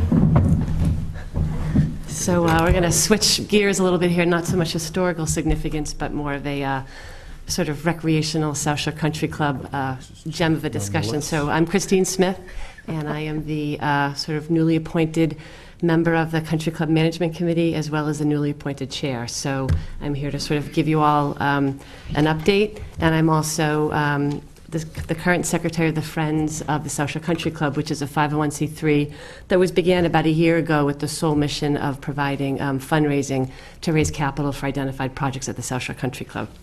And I'm here with a new face this evening. I'd like to introduce you to Kevin Whalen, who is the new executive director at the South Shore Country Club. We are thrilled to have Kevin. And I also had the privilege of being on the search committee, and can tell you that's not an easy role to fill. You got a country club, you got a golf course, you got a pool, and a lot of other things. And Kevin comes to us, I think, as a great fit for the town of Hingham, because not only does he have a background in finance, he sort of started his career at Procter & Gamble and State Street, but then moved on with some great, sort of government experience working for the DCR as director of operations, director of finance, and most recently ran over 105 pools for the DCR. So I think Kevin is going to be a great fit for the town. What we'd like to do is sort of give you an update as to where we stand with the Country Club improvement plan to both the pool as well as the facility, and talk a little bit about the CPC application and where we're going with that. So I'm going to hand it over to Kevin. Thank you, Christine, and thank you, everyone. I just wanted to thank everyone for the warm welcome that I've received over the first 2 months here at Hingham and over at the Country Club. It's been great meeting all the permit holders, and it's very difficult for me to remember everyone's name, but I'm getting there quite every day, getting a little better remembering all the names that come through the door. We do have a great team and a great staff, and that's one of the things I'm very fortunate to have as I walk into this role. The people are very committed to the mission that we provide over at the Country Club, and Jake Silver, golf superintendent, and the pros, Chris Riley, do a great job over there every day, and I'm very proud of them and their efforts, and they've been more than welcome, and I thank them as well. We had a CCMC meeting a few weeks ago, and Mary Powers came and gave her presentation, and that was well received, and it gave a great perspective and context on the town's long-range planning and capital planning. So I wanted to thank her as well. The Country Club is a very busy location. There's 34,000 rounds a year that we have golfers going out on the course. We obviously have a great partnership with the Recreation Department as well, that provides a lot of summer recreation for the kids and teaching and learning lessons of golf and swim lessons and things of that nature. Currently, the facility obviously is in need of a new pool. The pool has reached its end of its life, and we're moving forward to try to plan for a new pool.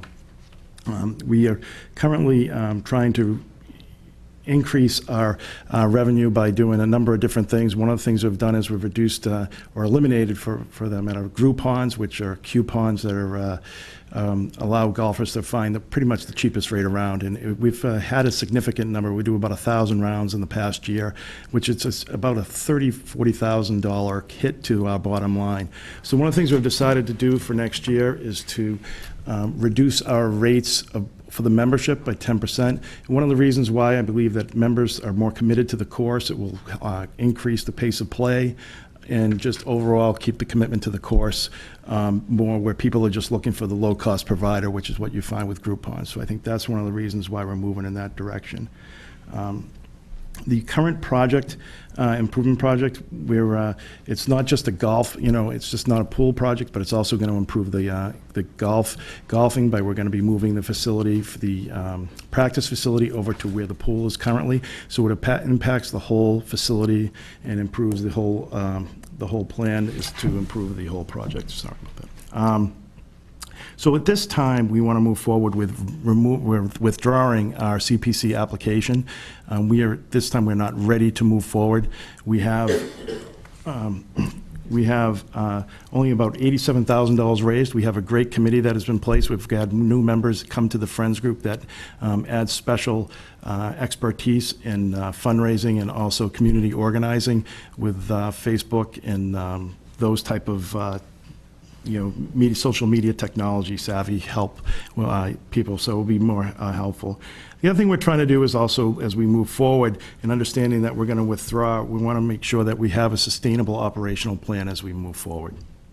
We want to make sure that we have the revenue sources to cover the costs of any future project, and we want to make sure that we maximize any revenue streams, not only from our current our current operations, but also from anything that we can do future, whether it's solar, relay station, green initiatives, any of those type of things that will make sure that we maximize the revenue. Also drilling down and also on the cost as well. We want to make sure that when we do have the project, that it's something that we can afford. So we are looking at doing different things to the project. The plan, of course, calls for a 6-lane pool. It's 25 yards long, and also a wading pool. And there's some things that you can do to reduce that cost, and that would be, for instance, maybe a splash pad. A spray deck rather than a wading pool. That would reduce the cost significantly. Also, we can look at alternatives as far as how you cover the pool as well, whether it's a bubble or things of that nature. So there are different things that we can look at from a construction perspective to reduce the overall cost of the project that makes it more affordable and more sustainable for us to operate the pool long term. So I think, as the executive director and the community country club management committee, we want to move forward in withdrawing the application. We thank the board for their time and look forward for future support. Great. Thank you, Kevin. So it might be a little bit of a surprise to some of you. I know people are usually up here advocating for their project to move forward, but this is, I think, a relatively new method with Board of Selectmen approving before you go to the CPC. So we didn't want to, sort of waste anybody's time. We want to be ready. We want to be ready to go, post-town meeting vote. And so, sort of at the end of the day, it was 3 requirements that we had to meet in order to meet the CPC requirements that were outlined last year, which was the $350,000 of fundraising. We're approaching that. It's been people ask, why has it been so slow? we didn't have an executive director for about 5 months, which you sort of don't have the grand poobah of things. It just makes it a little bit more difficult. And I think a lot of times in the summer, Hingham people tend to they thin out a bit, so it's easier for the ask, I think, in the fall. We actually have a fundraising event coming up on November 17th at the South Shore Country Club, so it'll be nice to get some people in there. Kevin's even taken it on himself to paint some bathrooms, so I think you might just start to see some, sort of fresh new changes. So get some traffic in there. I think that really is going to begin to take off. A lot more people are starting to get involved.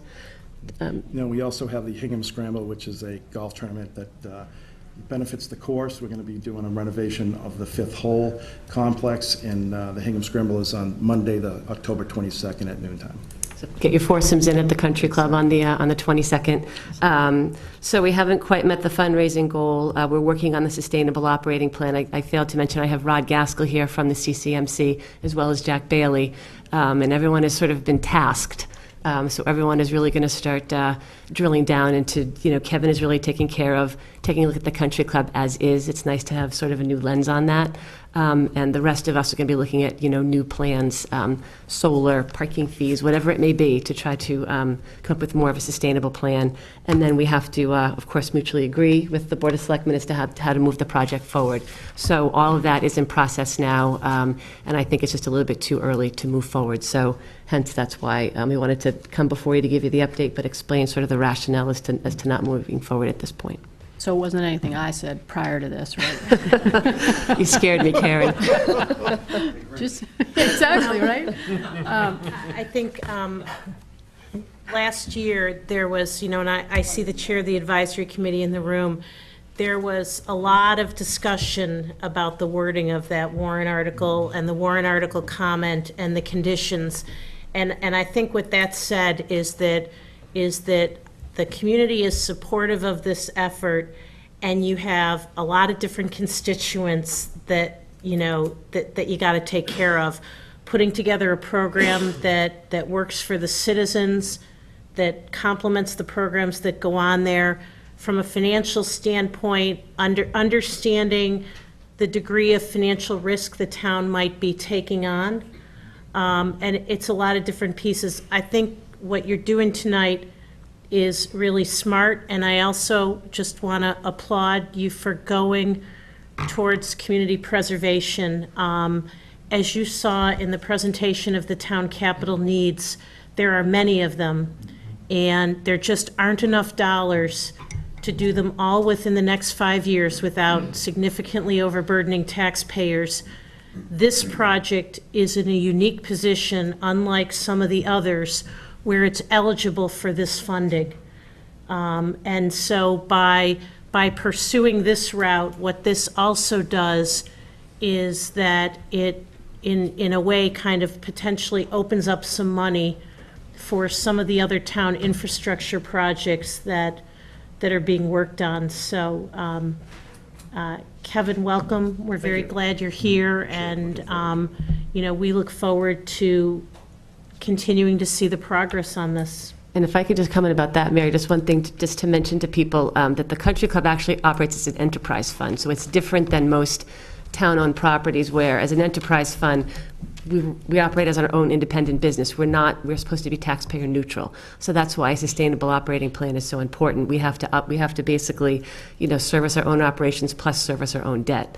And that's why, the cost of the project becomes crucial, because you have to, when you look at your own household income, the mortgage, you got to make sure you make enough money to make that mortgage payment. And that's what we have to do to make that capital plan that you've been so good about presenting, to make sure that we're not sort of dipping into that. We're doing it on our own plan independently. And I think, too, that the time that you have to pursue other revenue opportunities is going to be helpful, because so many times with capital projects, we have to make tough choices. We have to make tough choices when we're building schools and other things. Having all the information available will put the committee and you, Kevin, in a place where you're making, you've got all the information to sort of make some of those trade-offs. Nice meeting you, Mr. Whalen. Good luck on your Appreciate it. poll. Thank you, everyone. Thank you. Thank you. Thanks for coming in. Okay. That went well. Got approved, 3 no. Roger. All right, next up, on the agenda, bathhouse contract. Mr. Fernandez, Mr. Peralt, greetings. Chairman Healy, Salutations. members of the board, Mr. Mayo. Good evening. How are we? Good, thank you. Good. What do we got? You all know Mr. Peralt, chairman of the trustees of the Bathing Beach.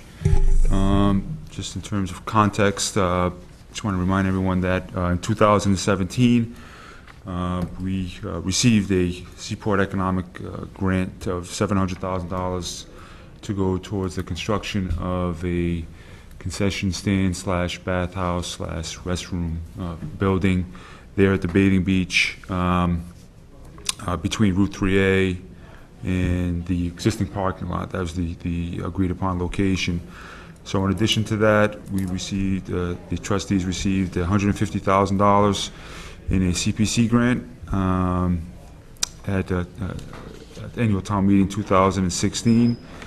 The town also contributed $350,000 at annual town meeting 2017 in Article 25 for a grand total of $1.2 million to be allocated towards this particular project.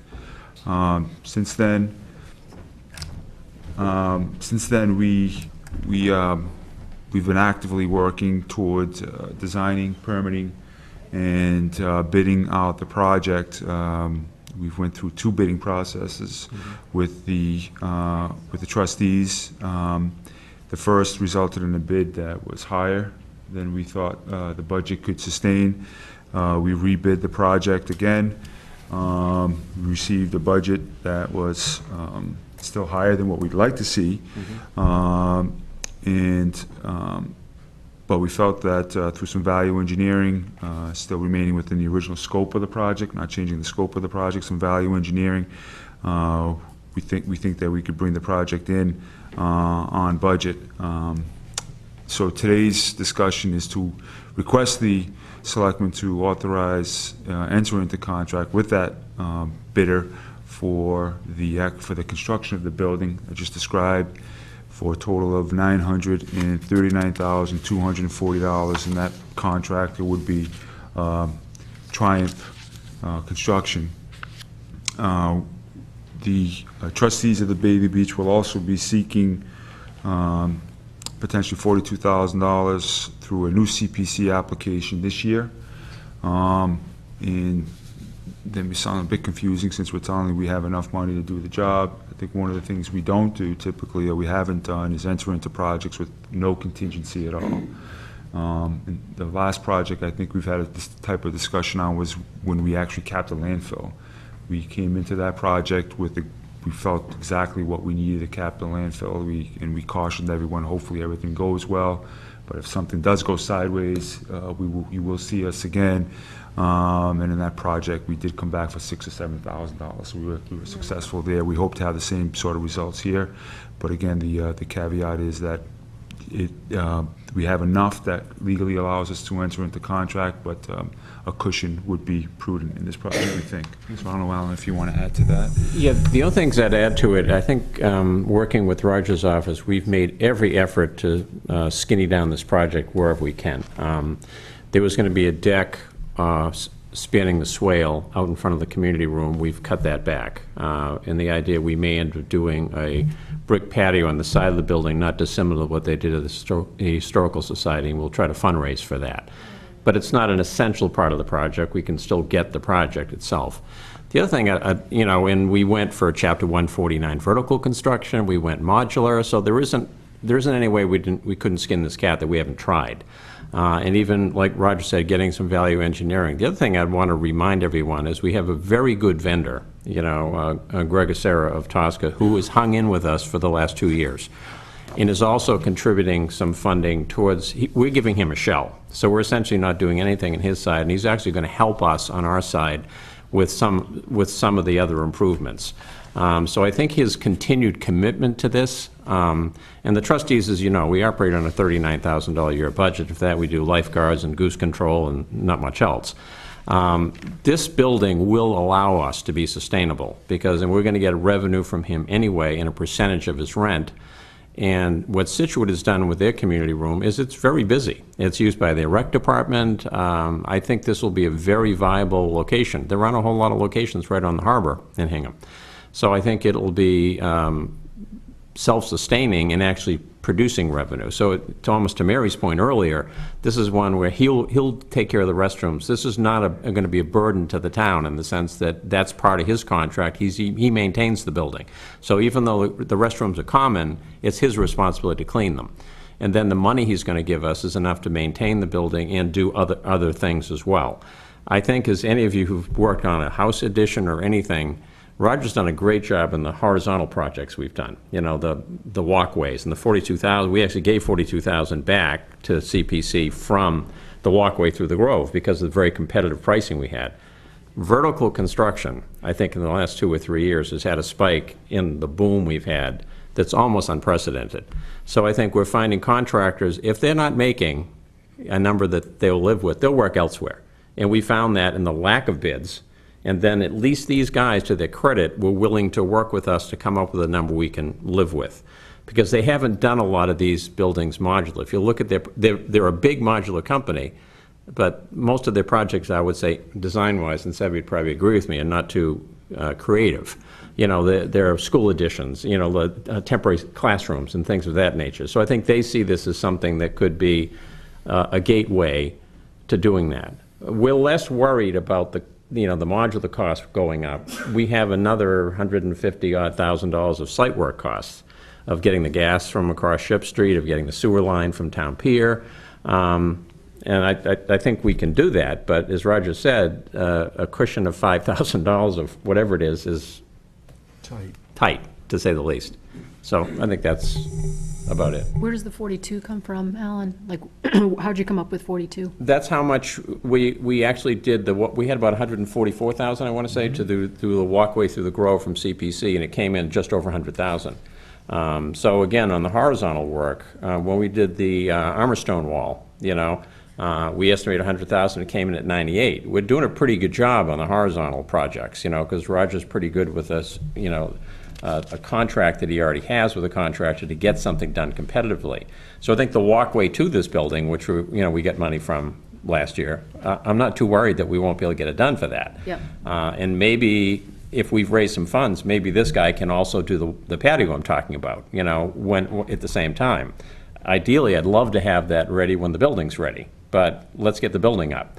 And as Bill Reardon can probably say, the other thing that's important, we did get an extension through June 30th of this year for the Seaport Council. Yep.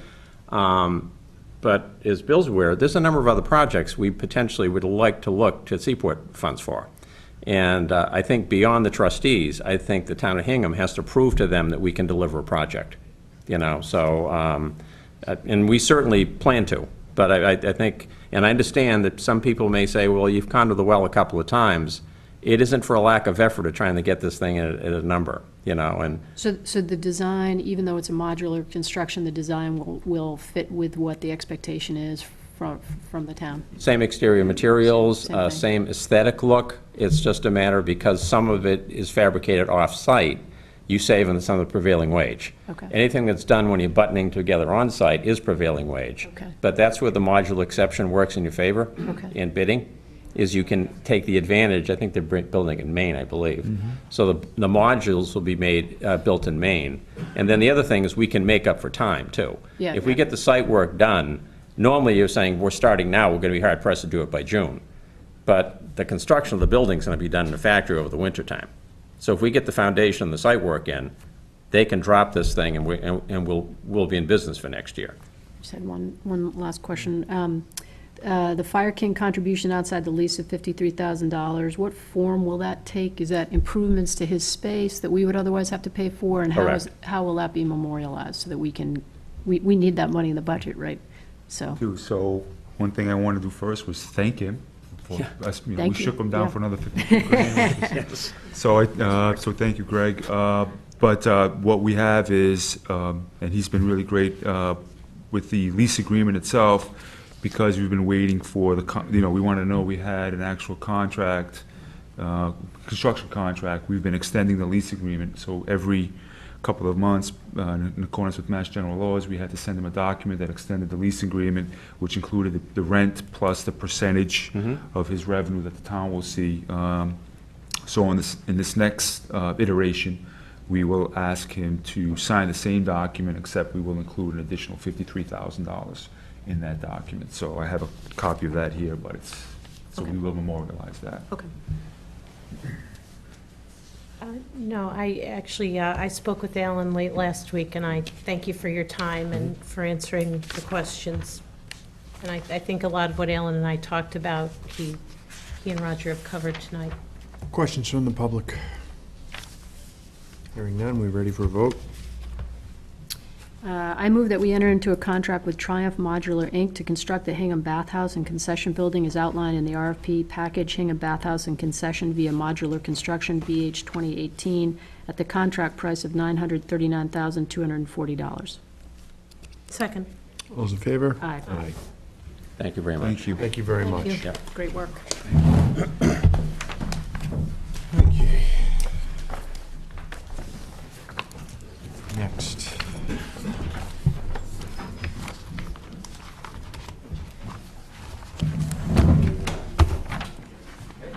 What is it? 9 Short Street.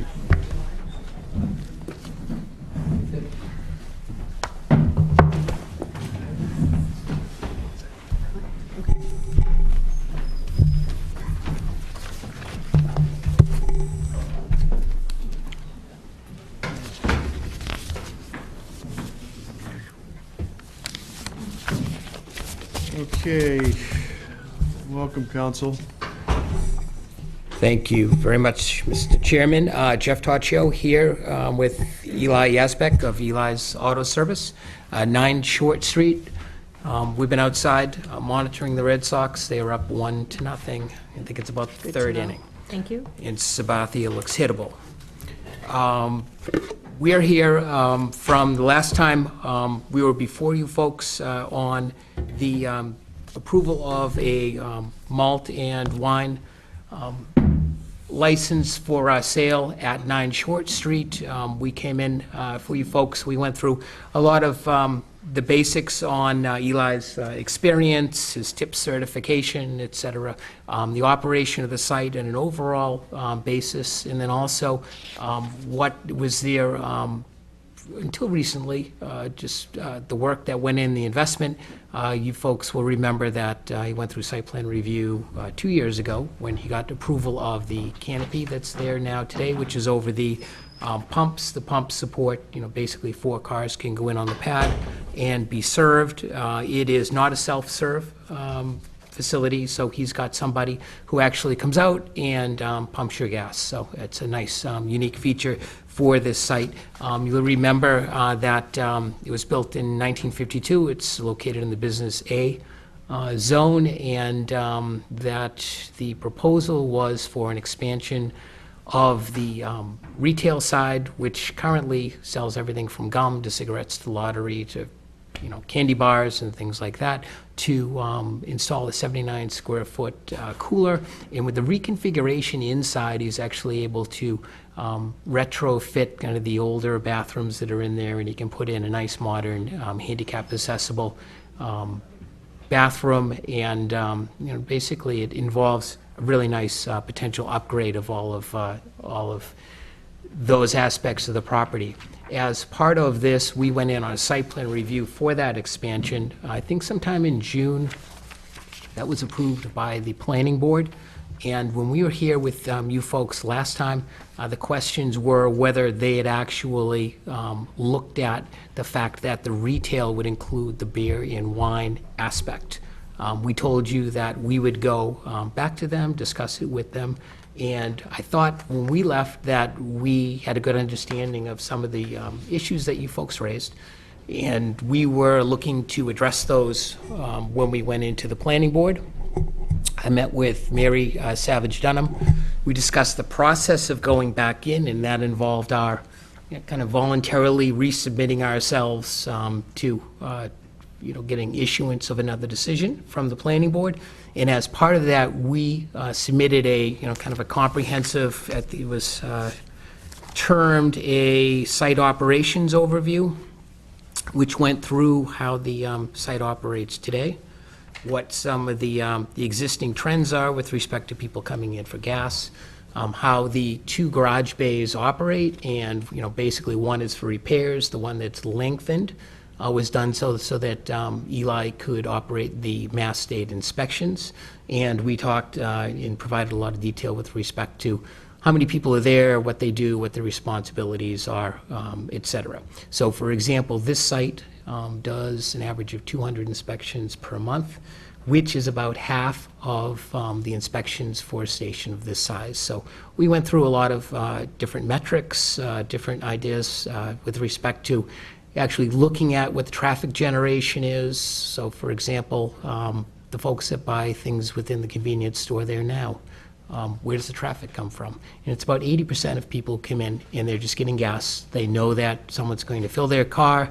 It's going to take X number of minutes. They pop out, they go on in, and they'll buy a lottery ticket and a Mountain Dew or something like that. So that's much of what you see now. He's got some number of walk-up, but not that much. But as we went through what the expectations are here, the thinking is that in looking at the overall operation of the Hingham Center and the Business A District with all the shared parking in the street, how do people use it?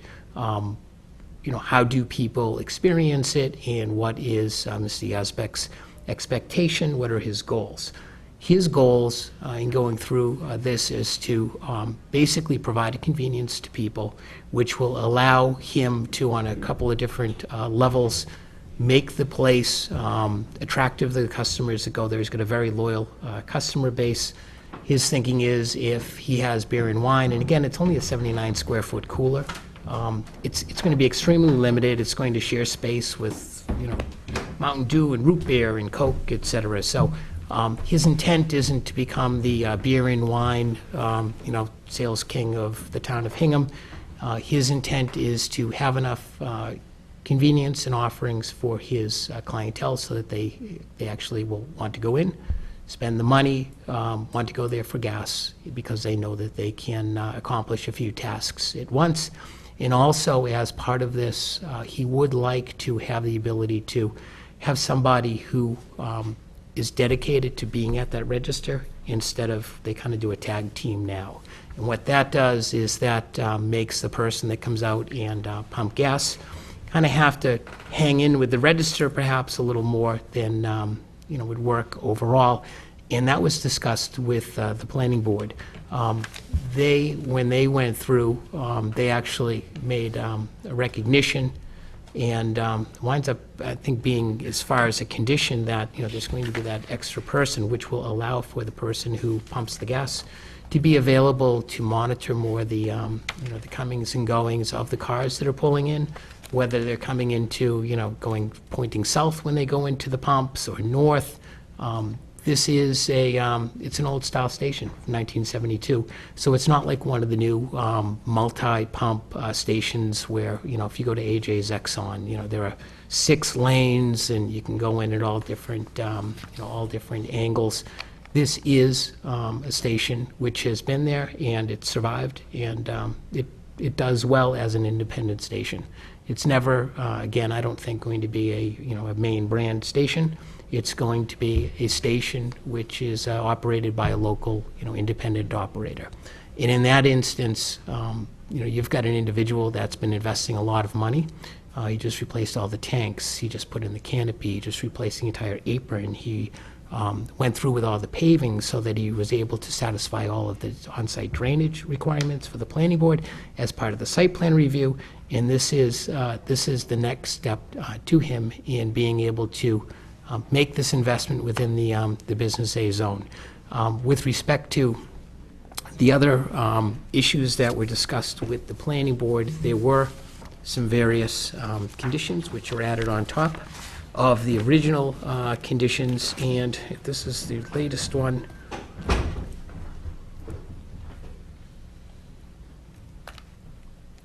one of the pieces that was good. They had mentioned site operation overview information helpful, and that's forming the basis. We offered up what you folks are likely familiar with, which is a one-year look back for the planning board to have us go through what's happening as far as the year in review. We're required to notify all of the abutters so that folks know that it's happening, so that we can come in.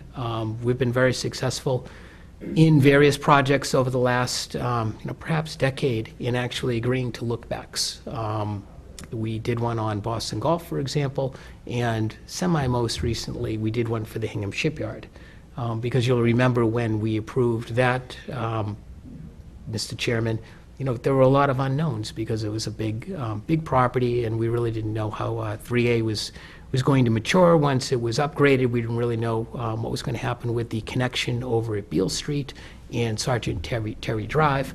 And then lo and behold, we had Mr. Dirk come in, and the numbers looked good. So that that was a good opportunity to go in and give it a little bit of a stress test. My experience has been that these lookbacks have worked well. To the extent that there are issues here, the planning board has expressed an interest in looking back at what we can do to improve conditions, operations, etc.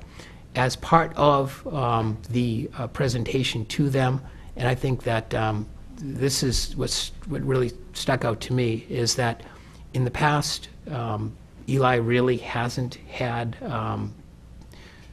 really had the capability or the traffic within the store that he had to be very tight with respect to the management of the cars on site. That resulted in his allowing people to allow cars to remain there for prolonged periods of time. He would have some people who would drop the car off, say, I'm going on vacation, may I pick it up when I come back?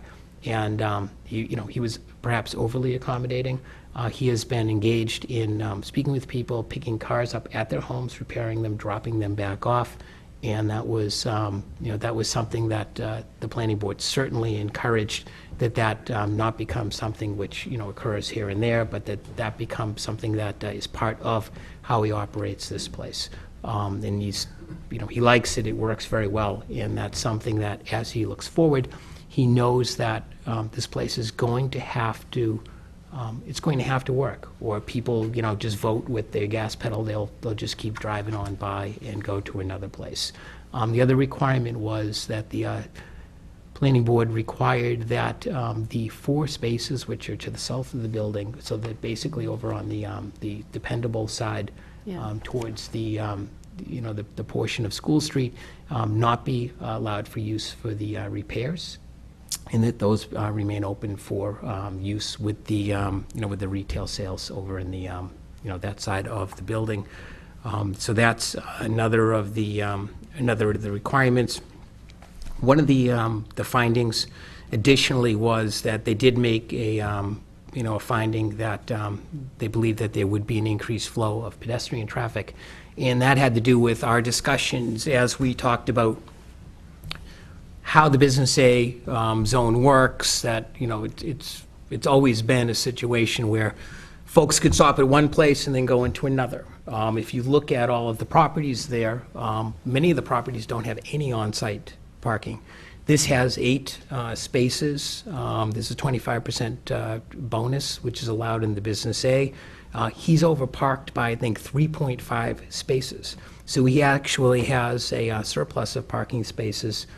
So that factored into a lot of the analysis. We went through, we broke it down with respect to how many spaces are there on the streets, who relies on what spaces, and then also the hours of operations for the other, whether it's Sadie Mae's, whether it's Atlantic Bagel. And what you find is that the timing of, a lot of the operations down there will be different from when we anticipate that folks, forget about the folks that come in every single, just come in to get lottery, et cetera, go to get gas. But if someone actually says, I'm going to pick up a bottle of wine, they're usually going home for dinner, or, it's later in the day, which are not, peak times for many of the other, the properties there on that block. Dependable cleaners, I think, after work, if you stop in there, you pick up your cleaning. it's going to be an opportunity where you can go over and you can, grab a bottle of wine, grab a six-pack of beer if you want. But that's what he's hoping will be kind of the greater extent of expansion. Again, 80% of the sales that are in the retail area now are people who are just pulling up to the pumps. So, with respect to having those 4 spaces, open, they're going to be there, and I think, again, it's going to, the expectation is going to be a continuation of the use of the pumps. And then again, having the person who's going to be there, who's going to be responsible for, basically filling up the cars, you're going to have less lag time between when they go in with the credit cards and when they come back out. Multiple vehicles, is going to be someone there who can actually cut down some of that service time as well. What we did, starting at the last time, was that he'd asked customers to come in if they'd be interested in supporting, whether it made sense if there was a beer and wine retail offering at the property. And we've been submitting, we submitted to Sharon, I think electronically. Yep. And if I can, here are the, I give those, hi Michelle, I'm Jeff Toccio, nice to meet you. I think we counted 89, those signatures are local to Hingham. And if I go through, and I'm sure that you folks will, there's multiple of Middle Street, School Street, Thompson Ave, Studley, Fontainebleau, Levitt Street, multiples, Main Street, multiples, Pleasant Street, multiples, Pond Street, Thaxter, Burr Road, Meadowview. So if I draw a circle around 9 Short Street, and I just, if I go within, up to a half mile, you're going to see multiple neighbors. You'll recognize many names, and that was just 2 kind of little bursts. I don't know if he got he just said, Jeff, I got 2 sheets, and I said, well, why did you stop? Just keep going. So there's clearly an expressed public need, desire for this type of use. Some of the issues that came up with the planning board is that there were questions about the operation of the stub of School Street, which we all call the cut-through between the pharmacy and, over Reuben Levy's building. It's interesting. It's not ideal. That is actually a public way. If you look at the surveys of all of those properties, the property lines go up virtually to the sides of those buildings over on the pharmacy, and then also dependable. What happens in the business A is that there's been an adaptation over time. The town has striped parking spaces, for example, that back right into that section of School Street. They're there, they work, are they, do they pass, probably modern day, planning requirements, et cetera? No, perhaps not. But those are what the other properties all rely upon here. There's a dumpster, which is laying in the right-of-way of School Street, and it just, that is the situation. The question was, what can you do about it? And I think we put it back, Mr. Yazbeck's doing the best that he can as a business owner now in the Business A zone to use the property, invest in it, use it responsibly. He recognizes here, and I'm sure that you folks watched the planning board hearing. I'm sure that you've also seen our site operations overview, and then also the additional conditions that were issued by the planning board. He's able to comply with those. And, he's, of course, got the 1-year look back, which is there as well. So he's going to be highly incentivized. And then also the planning board has asked if, in the interim, if something's going awry, what happens? And the bottom line is that it would be out of compliance with the site plan review. So it would be subject to, I'm sure if, people would complain or, ask for some type of remedial type of action. So that's out there as well. With respect to your determination, it's public convenience, public need, public good.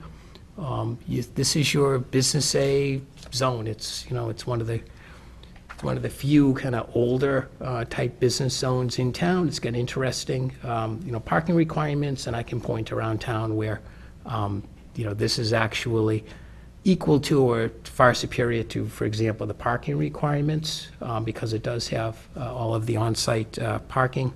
And the bottom line on this as well is it's on a numbered state highway. 228 Main, that section right there, 228, was Route 128 back from the 1950s. Similar, but I would argue, different operations. Having beer and wine would be the Cracker Barrel, which is also, right there on Route 228 on Main Street over at the corner of Friend Street. It's got that interesting island. It's got some parking on the side. I don't exactly recall where the property line is on that side, but it operates. People adapt. They learn how to use it. That's a situation where kids go there on bicycles and buy their ice creams and sandwiches, et cetera. That's a responsible operator. That's, the McLaughlin family. They operated very well. They invest in the town. They've got, some of those picnic tables. And again, it's 228, and that's a residential zone. So that's an old grandfathered use.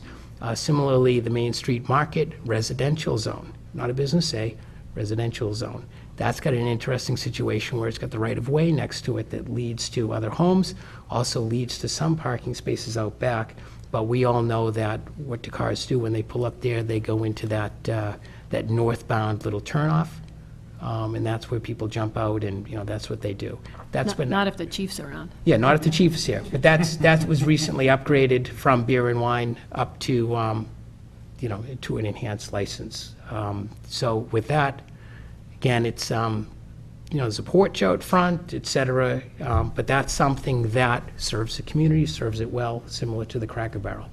We think this is going to be a little different because this isn't going to be a situation where people are just saying, I want to go out and purchase this, I'm going to pull into that gas station. We've heard that it's not so easy to pull in there all the time. We've heard that there might be a lot of cars at the pumps, and sometimes that deters people from going in there. That's something that he's going to have to work on, or those customers are going to keep going. So we find that. That, again, is going to be a situation where his financial investment here is an investment in the people that are at the pumps, that are, waiting for, it to be pumped for them, and who decide to get out of the car, stretch their legs, and then go in and, right now, again, they're buying a root beer, gum, a lottery ticket, something like that. So what he'd like to do is to make this choice available to them. So with that, I can answer any questions. How many gallons a day are you pumping over there? Gallons per day? Gallons per day, about, that varies from 1,800 to 2,300. Same on weekends? No, on weekend much less. Weekend, Saturday maybe 1,600, Sunday about 1,200. So what percentage of the business is repair work as Repair, opposed to gas sales? repair and inspection maybe 50-50. Repair, inspection 50, gas 50. Have you implemented any of the changes that you've committed to since you've been in front of the planning board? Yeah. We're keeping the dependable side that's mostly empty, and I'm driving cars every day as soon as I fix them to their customers' parking lot.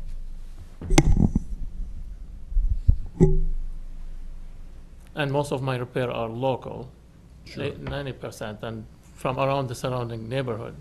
And as soon as I fix them, I take them to their houses. Okay.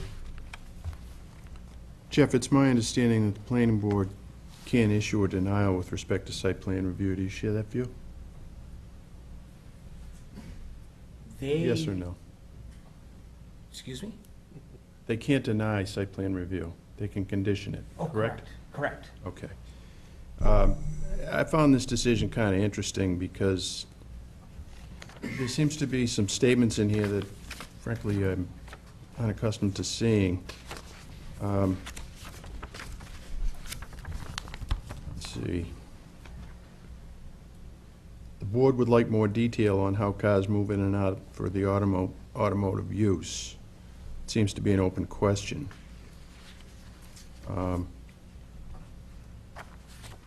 In our bylaw, this isn't considered another traffic-generating use, so the board is constrained in what they can do. Right. You wouldn't want them to, act outside of the bylaw. Well, it signals to me that the board is less than enthusiastic about this particular application. Okay, well, I can answer that this way. It was highly unusual for them to be asked for me to go in and to make a differentiation between, as we talked about it, sales of root beer and sales of beer, because there's no provision for that. You see no difference? No, I see no difference You're whatsoever. relying on the case law for that position, With respect to site plan review? for the alcohol sale? Oh, no, alcohol sale obviously applies to malt beverages and to wine, not to root beer. What I'm doing is I'm following up on your questions with respect to the site plan review. What they did, Paul, was I went in and I spoke to Mary Savage Dunham, and she said, well, you already have your approval, so it's unusual that we're going in and we're actually being asked to look at something that is not distinguished within our bylaw. And what I did was I explained, yes, but the selectmen have asked for some feedback with respect to the distinction of the use and whether, there are additional things that we can do with respect to, basically the property plans.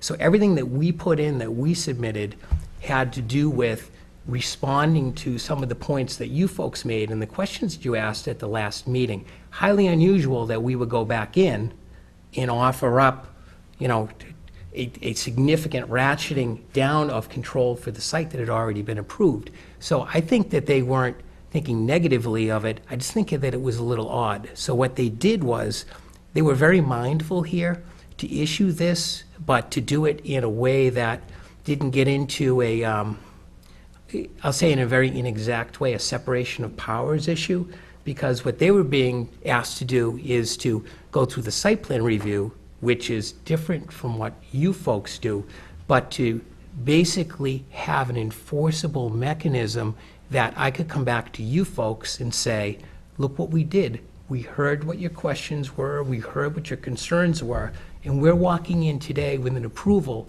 with a significantly enhanced site plan approval with all of these conditions that you folks had expressed an interest in. So what they did is, if you read these, they're almost like commentary, right? So these are highly unusual because they're not your usual conditions. So it's almost like dicta, because what they're doing here is they're walking the line between their site plan review and then not being accused or not being looked at is telling you folks what to do. I think that this is a very respectful decision. So if you look at them, it says, for example,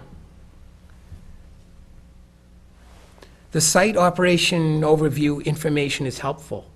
Is that a condition? What they did was, it's dicta, that what they wanted to do is put everything down into this decision so that they could show you folks that they looked at it, they considered it, and then you folks are going to make the decision on the license. But we went back in and we came up with that operation manual. Let me ask you this. On paragraph 7, it says, we don't break sale of alcoholic beverages out from retail sales in our bylaw. Correct. But perhaps this is something we should consider doing, as the related traffic generation experience may vary between those retail uses as it may vary between other uses.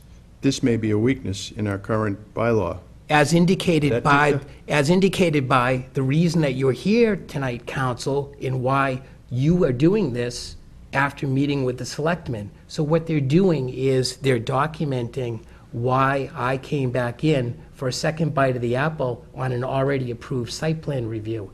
That's what they're doing here, Paul. They didn't put all this work into it and then grant this, and I'm going to record this at the Registry of Deeds. They didn't do that so that they're saying, we don't believe in this decision. What they're doing is they're being very clear that this is something that they did under the bylaw because that's their job. And what they're doing is they're leaving for you folks, they're sending you the message that we're not taking your lane, right? Because I'm the person that went back in, and what I did was, and I think that this is consistent with what I've done when I've been before the planning board, when you were on the planning board, is if there's an expressed issue, we tackle it. I went back in, again, highly unusual, and, your senior planning director, I think that's what we agreed. It's unusual, but how does this get done? And we agreed that we would put together a comprehensive site management plan, which they took and then they added to it. And what they asked, for example, is they asked for further details. They're looking for further operational details with respect to how he's going to contact, his customers, so that he's going to have a drop-off, et cetera, of the cars. So that's what is happening in this document. So to read this as, they somehow were troubled with this or negative with it, I don't see that at all. And when I went through this process and I read this, that's what I saw. I saw this as separation of powers. We want to stay in our lane, the selectmen can stay in their lane, and I think that they did a good job. I kind of put them in a strange position, because if somebody wanted to, they'd say, Council, we already approved this, why are you back here? There's no distinction between Yeah, well, here all right. as far as okay. we're concerned, right? So Time out. that's what I was dealing with. I didn't have an understanding that the planning board reviewed this knowing that alcohol was going to be served at this gas station. That was the proposed plan. So I wanted to drill down on that issue and make sure the planning board knew that. Absolutely. And you went back there and you did a second, shot at this with that description, and these are the findings they came up with.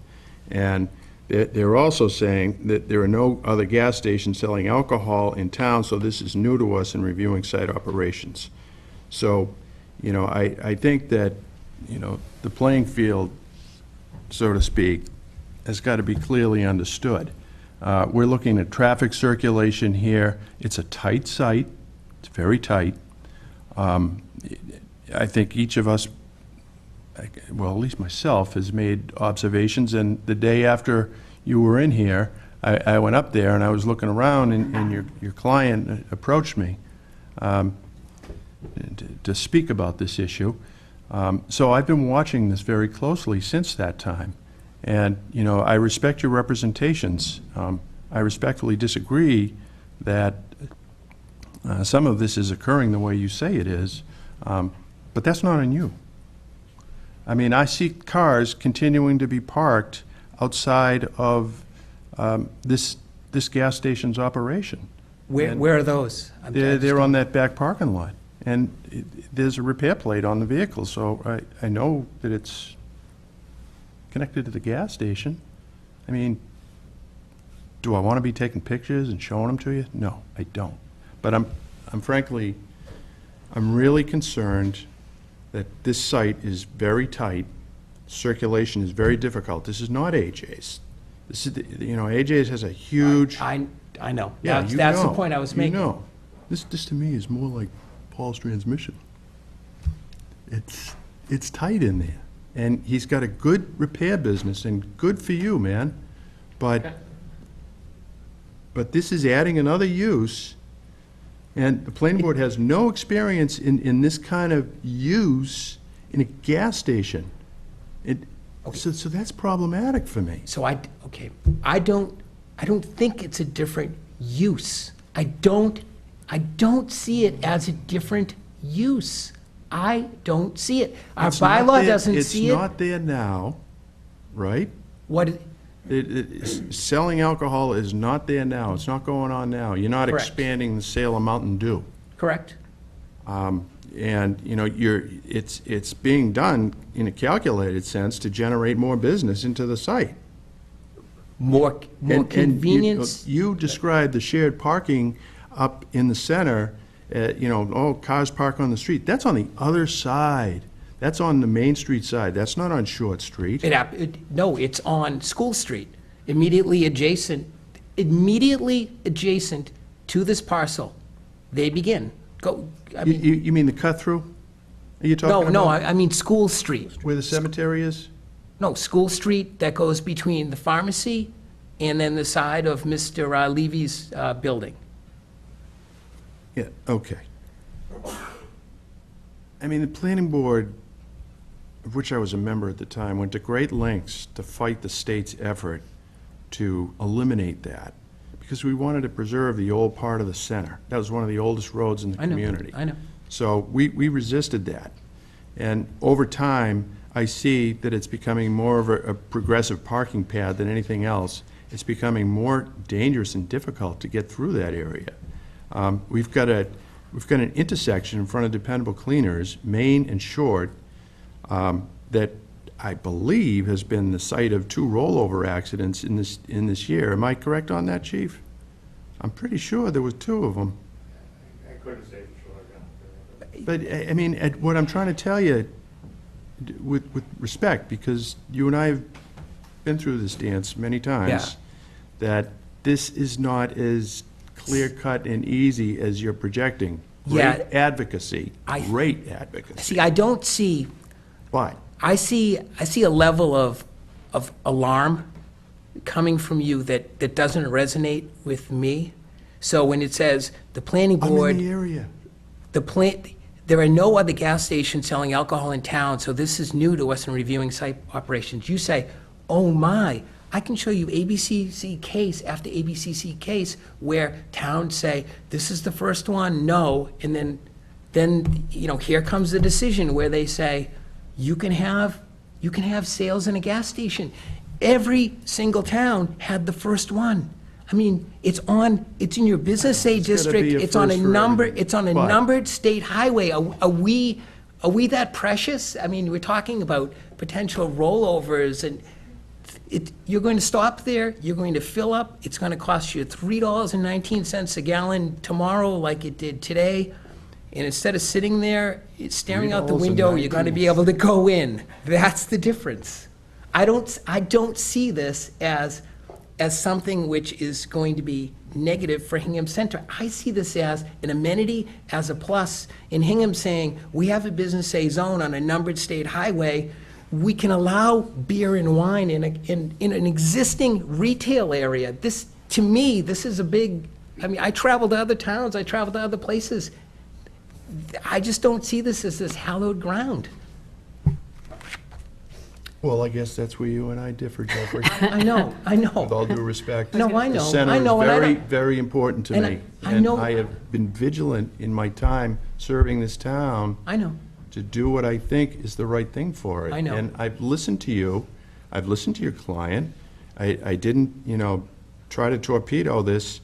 I bring it back to the planning board. I did watch the meeting. I read your material. I read the petition, or whatever you call it, your letters of support. And it was interesting to see who signed it.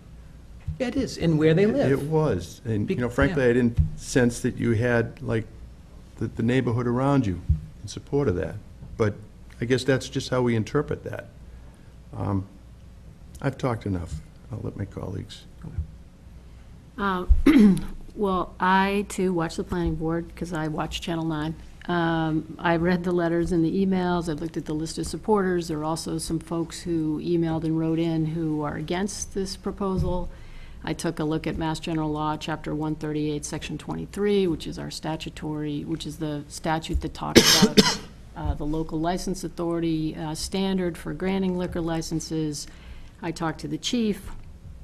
I drove by the site on a couple different occasions. I, like Paul, after you were in here, I took a ride down there that very next day, and I would agree, it was a tight site with a lot of cars. And I drove down there fairly recently, and to me, it looked to me like you had been working on complying with the conditions that the planning board had placed on you from this additional visit to the planning board.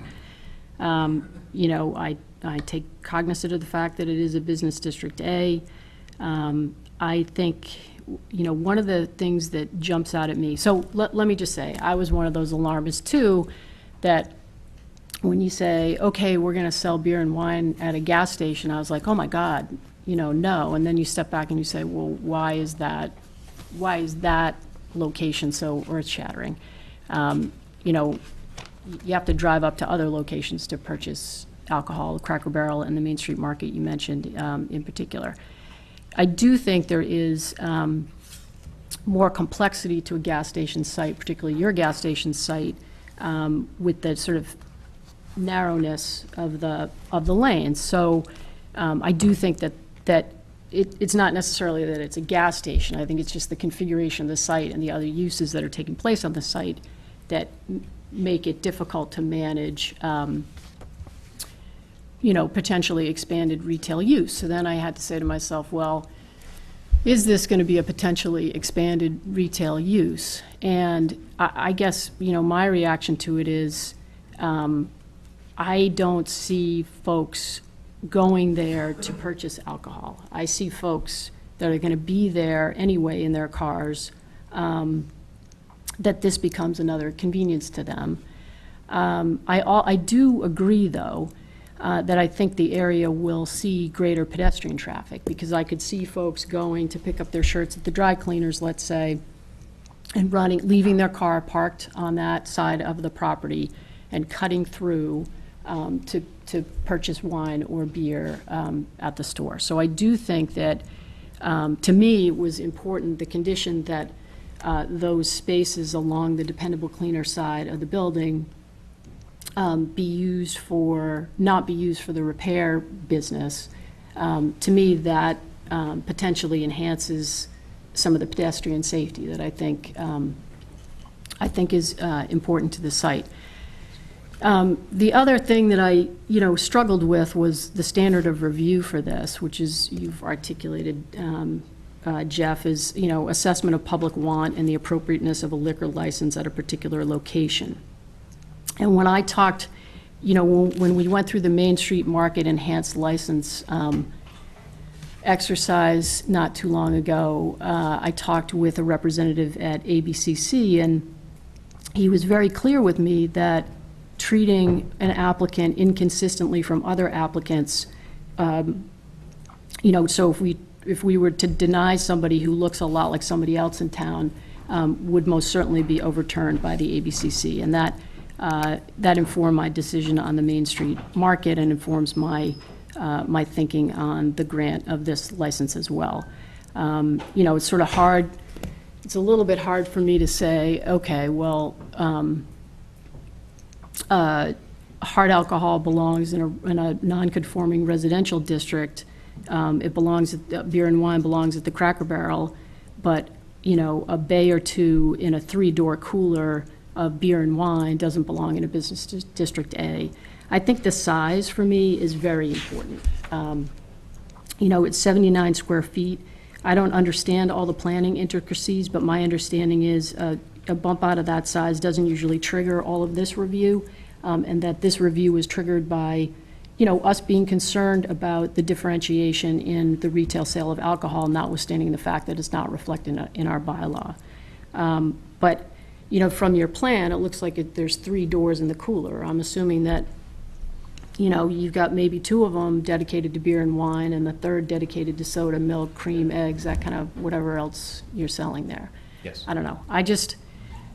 I hear you. I know it is a tight site, but I think he's operating within his rights if he stays within the planning board dictates. And I just don't see a ground to deny this based on the other locations we've granted. And the last thing I guess I'll say is, one of the things that was interesting to me when we listened to the Main Street Market folks was how difficult it is for independent convenience and independent business owners to operate their businesses, here in Hingham. And so they're constantly looking for other revenue sources. So, an enhancement of buying a 6-pack rather than just a Mountain Dew is an incremental increase in your revenue source. And the other gas stations you think about in town, like AJ's, right, has, God forbid, Dunkin' Donuts in there. Not a drive-through, but, that is an added revenue source for them. And the car wash down at the Rotary is an added source of revenue for that gas station. So I guess the last point I'll make is that it's really important to me, and I would think would be a condition of ABCC approval, that you have a dedicated cashier in there when you're selling beer and wine. So I think it's not an ideal site, But I think under this, under our standard of review, I would have a hard time denying the license. Okay. I'm not going to repeat, we've been talking about this for almost an hour, so I'm not going to repeat everything that's been said. I've watched the planning board, I've read all the materials, I drive by quite a bit. I buy gas there. And I have noticed, it seems to me that the site, since the last time you were in, it looks cleaner, it looks neater, it looks more organized. I will also say there are times when I drive by and I'm wondering why there are cars, like Sunday morning, there were 5 cars on the other side in the lot, and I'm like, okay, nothing is open. It was very early in the morning, and it's a good problem to have that your business is so good that, but I guess the couple of things that I'm going to add to this mix are 2 things. The first one is that while it's a 75 square foot addition, the retail sales area is about going to double. And so, to me, that's somewhat significant. And while there's a 1-year look back, that 1-year look back doesn't occur with this board, and it doesn't have anything to do with the license. Once this board grants the license, that ship has sailed, and that's not lost on me. I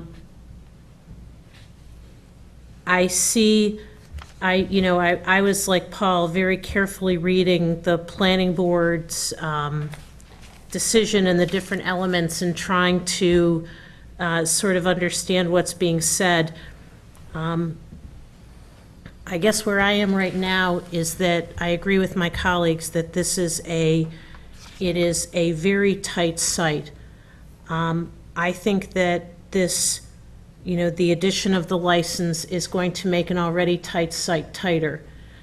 People will be in there a little bit longer. I think that, there might be people that are going there. I understand that, in some communities, everybody's got to kind of be first. But I'm not willing to make the vote to make this location be the first in Hingham. I understand that you have a right to challenge this with the ABCC. And, certainly that's your right. But tonight I will not be supporting this request.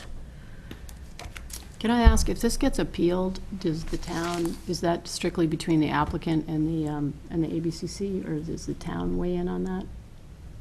If we deny it and they challenge it, does the town play a role in that process? I would direct that to Tom or to Michelle. I don't know the answer. Yeah, I don't know the answer specifically. I can tell you the state's general practice is, and you may know, Council, I don't know, but the state's general practice is when they have to review something that's a local decision, they'll engage the community, at least for the reasoning behind the decision that was made. And that might come in the form of the minutes, I don't know, of this hearing. It may come in the form of an interview or questions, that I don't know. But I would imagine they would at least want to see the minutes of the hearing, of this meeting. Okay, I just hate spending legal dollars when we don't have to. Well, do you want to offer the motion? I'll offer it, but it doesn't sound like it's going to go very far. I move that we approve the application for a Section 15 gas station wine and malt beverages license by G.M.J. Group LLC, 9 Short Street, Hingham. Elie Yazbeck, manager, subject to the approval of all town boards and departments and the approval of the Massachusetts Alcoholic Beverages Control Commission. Okay. There being no second.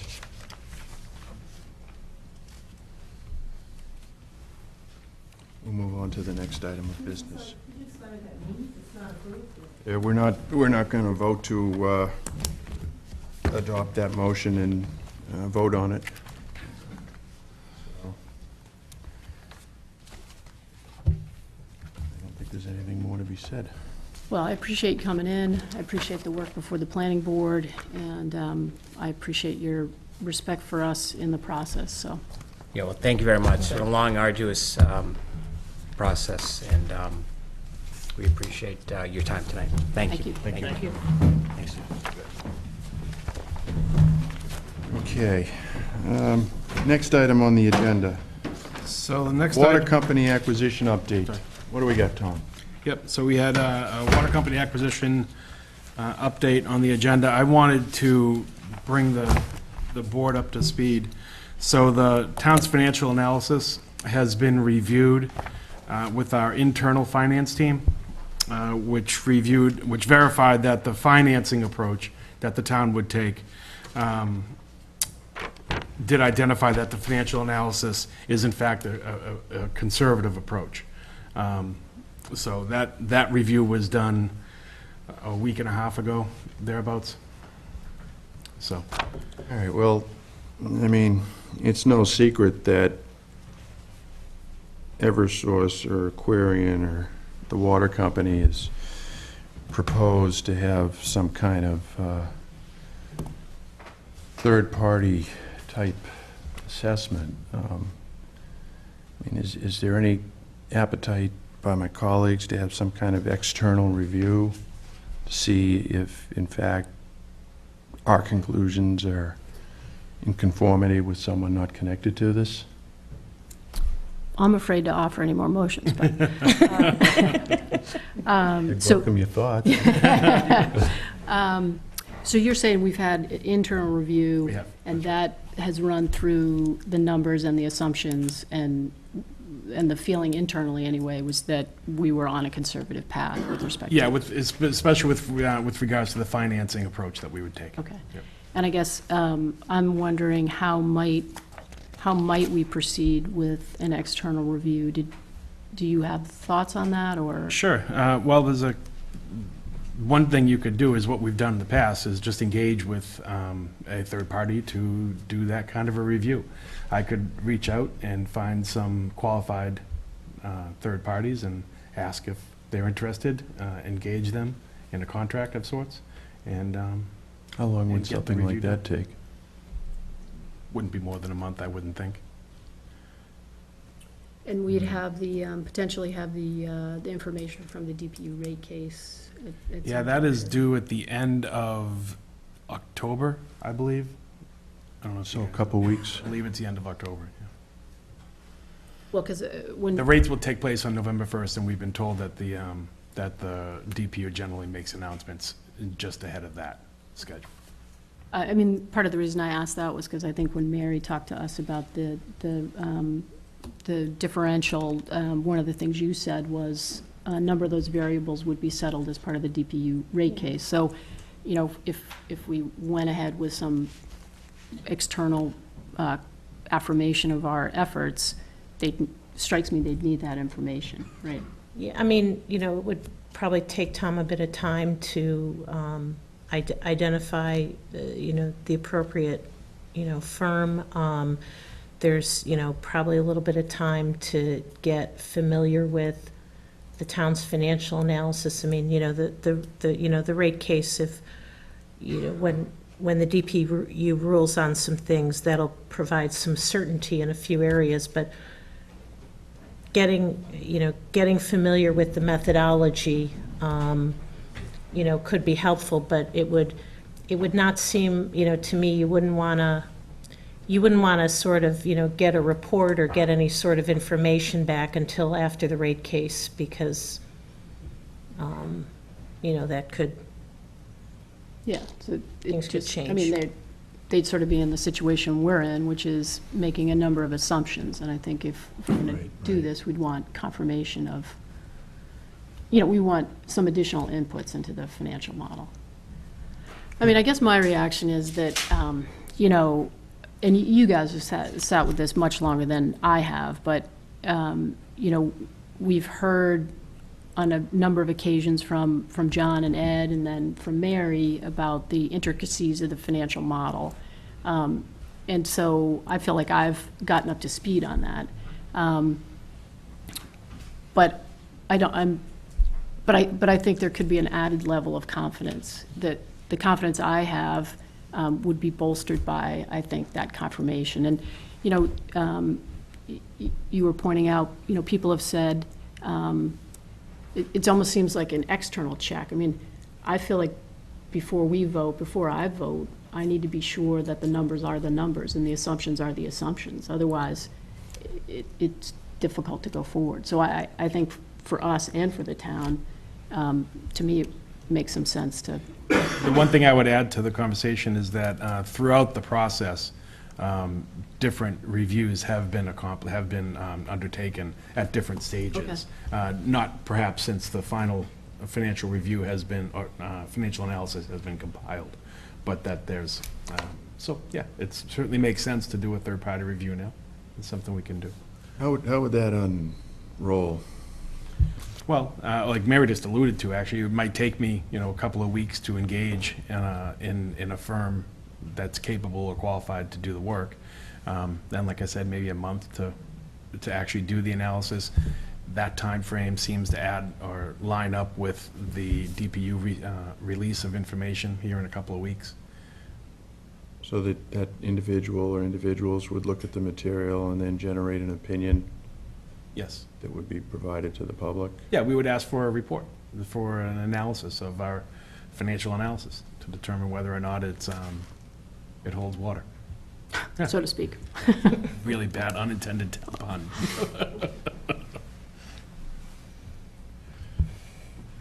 Well, it seems like a belt and suspenders move, but something worth doing. Yep. What do you think?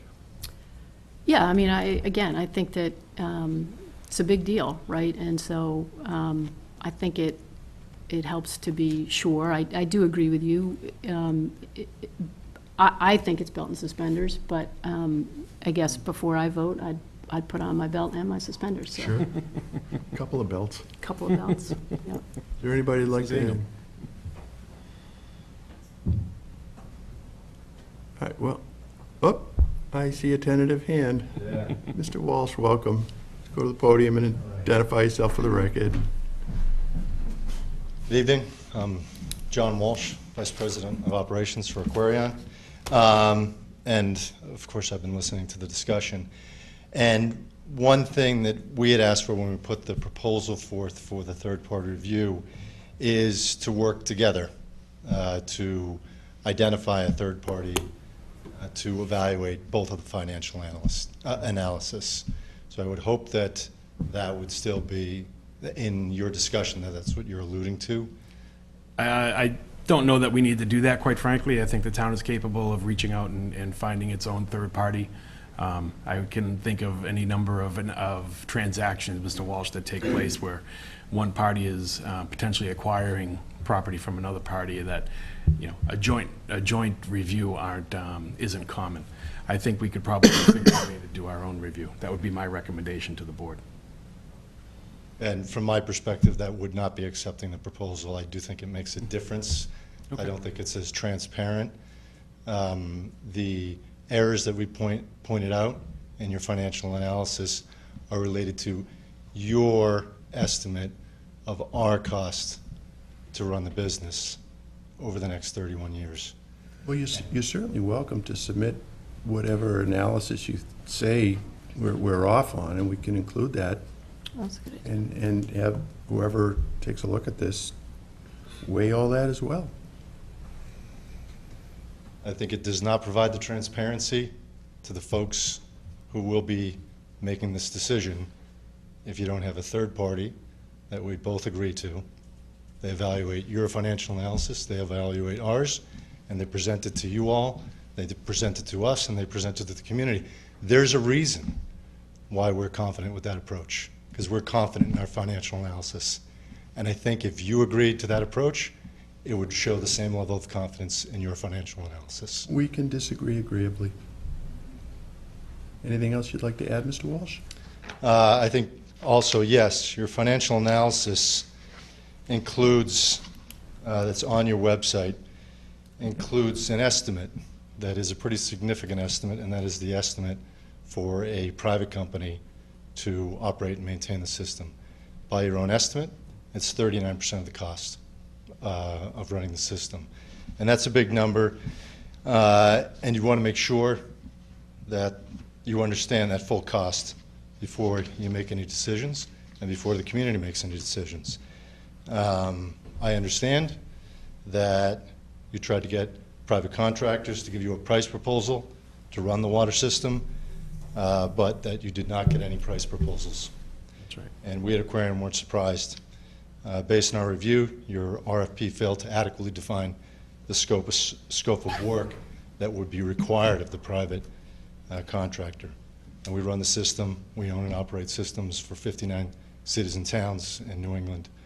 So we're pretty sure that we know all the activities that are involved, and we don't think your RFP adequately defined those. Let me ask you this. In light of that representation, are you willing to open up your operation so that we could bring someone in to review all of those? We are. Good. We are confident. Set her up. What we would recommend is that you rebid your RFP to get a binding price, and that means developing the full scope of activities and cost involved in operating and maintaining the water system. The second step is then defining which of those activities and costs you want done by the private contractor and which you'll have done by somebody else. You may choose that some of the activities are going to be done by the town. Then get a binding price under a competitive approach like you've tried from a private contractor, but also include in your model the activities that you've asked that you, the town, will take on or have other contractors take on. Include those costs in the model as well. And I've done a fair amount of engineering consulting in my career. There are engineering firms who can actually do that for you for not too great a cost. And we would be glad to help you understand all the work that's involved in running the water system.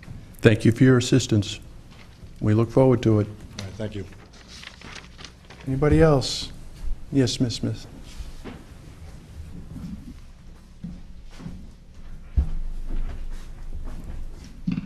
Christine Smith, 2 Park Circle in Hingham, and just a couple questions because I didn't realize we had a Aquarian in the room because I've been to a couple of your presentations.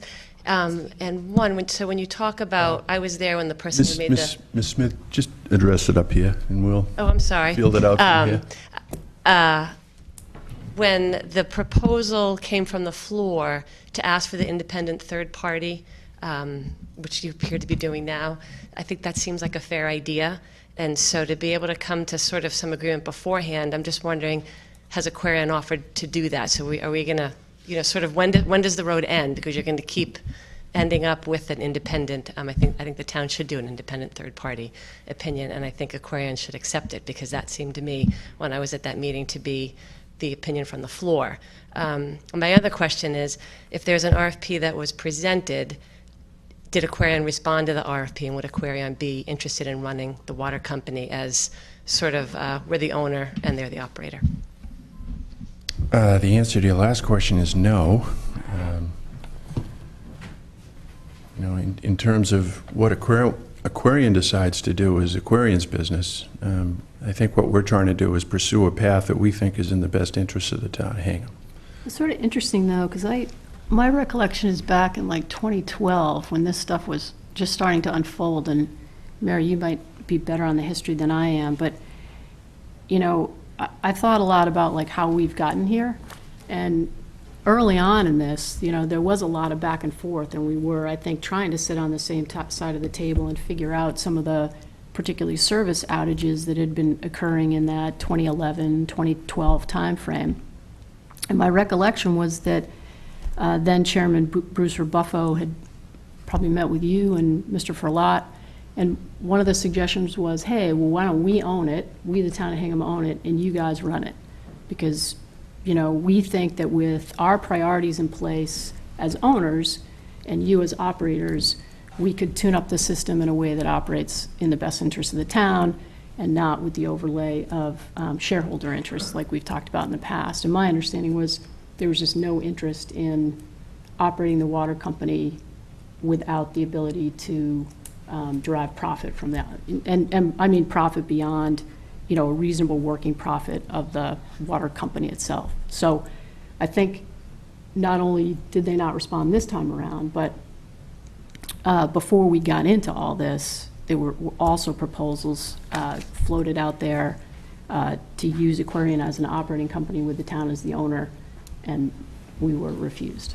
So, You know, I think just on the specific question, I think I have two jobs that the citizens of Hingham expect me and expect us as a board to do. I think the first thing they expect is that we as a board will vet this issue and consider this issue while best preserving the Hingham citizens' rights that were afforded to them under the 1879 statute. I think that's a responsibility we have. I also, as I said earlier, think that, you know, we gotta, I can't remember who I said it to, but I said, you know, we gotta look at the ramifications of every decision we make. And, you know, as we as a town are entering a period of significant capital investment with, you know, potentially a library, a pool, a school, you know, town hall, pick your project. I can't ever remember the town partnering with a group that opposed a capital project or a big project to vet something. We didn't do it when there was opposition for the middle school. We didn't do it when, you know, there were opposition for other, you know, for other things. And I don't think it makes sense to do that. I think we, you know, in Hingham have had a very deliberative process that has served us really, really well for a long time. And I think that best protects the rights of Hingham citizens. I mean, this is pretty unusual because we've never had organized opposition that is driven and funded by a Fortune 500 company with really deep pockets. But I don't think that should influence how we do our jobs and how we protect the rights of the citizens of Hingham. You know, I have, you know, personally, when I've, you know, read ads and read Facebook posts and seen mailers, it's a little bit of a distraction to me, but at the end of the day, the citizens of Hingham expect us to do our jobs. And I think the best way for us to do our jobs is if we think it makes sense to have somebody take a look and validate the town's analysis, I think that's a good idea. But let's also be really clear. I mean, you know, for the last 6 years, while the town has this right, Aquarian has not wanted to sell the company. And we've seen for 6 years effort after effort after effort to thwart the town government process and the rights that the statute afford us. So when I hear a lot of comments and suggestions about doing this and doing that, I think we have to focus on what we think is in the citizens of Hingham's best interest. And if at the end of the day, the citizens of Hingham say, I don't know what to think, they get to vote. The citizens get to vote. But, you know, I'm going to keep doing my job. I'm going to do it the way I think people want me to do it, and I'm going to fall back in the words of the late John Riley, who, you know, sat in one of these chairs several years ago and said, you got to trust the process. I trust our town government process, and I'm not going to, and I'm going to follow that process, and I'm not going to kind of alter that, because it's worked and it's served the town well for so many years. And at the end of the day, the town will make the decision that it thinks is the best decision. And so that's where I'm headed. I started this journey with the water company early on. I actually had the pleasure of meeting Mr. Furlot with one of your other staff members down at the Iron Horse. And it was a very refreshing conversation because it was extremely clear. Your boss was explicit that this would never settle. There was no mid-ground. Your boss would fight to hold on to this He was explicit. He was clear. It was refreshing. I knew exactly where you stood, and I still do. And that's okay. You have your perspective. We're working through our positions. Thank you for allowing us access so that we can further that inquiry, so that we can report to the town. I appreciate that. Is there anybody else who'd like to say anything? All right, thank you. We're going to move on. Well, wait a minute. Yeah, Do we have to vote? thank you for that, Carol. Do we need, See, Carol, what are we going to do without you? I'm going to miss you. do we need a vote? It's not going to hurt to ask me to do it. I We would accept your direction otherwise, but I think whatever we the probably board wants do to as a do. board, right? Okay. All right. I'm the non-lawyer, so I'm gonna, Tee one up, or you want me to? I move that we direct the town administrator, Tom Mayo, to research and engage a third-party, what would I call him, consultant, to review the town's financial model with respect to the purchase of the water company, and to produce a report for the Board of Selectmen. Second. Discussion? Hearing none. All those in favor? Aye. Thank you so much for coming in tonight, gentlemen. Always a pleasure to see you. All right. it's late.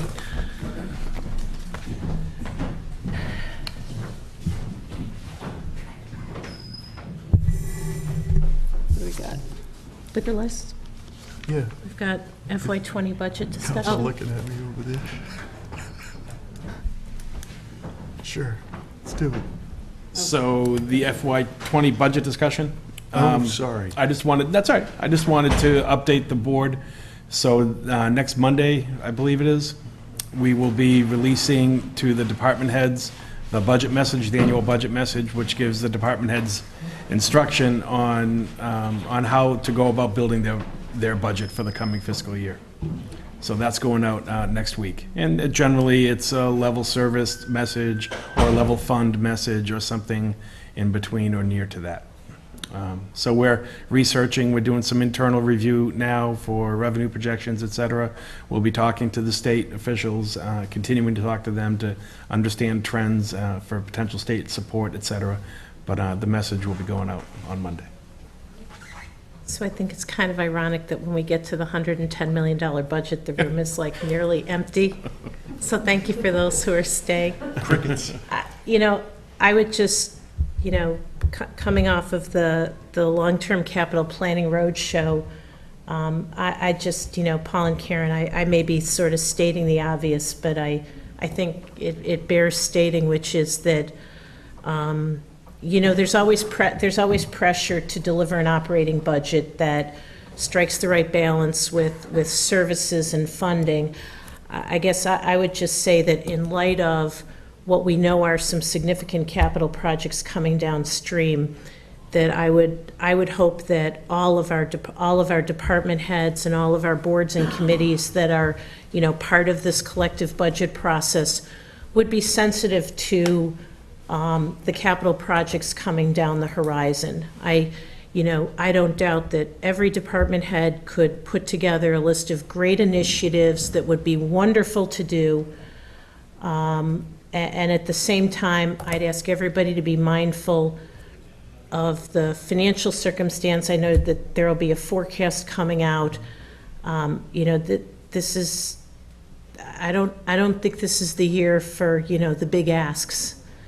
Because I think we have a lot of big asks with capital projects. And When will the forecast be coming out? The end of October.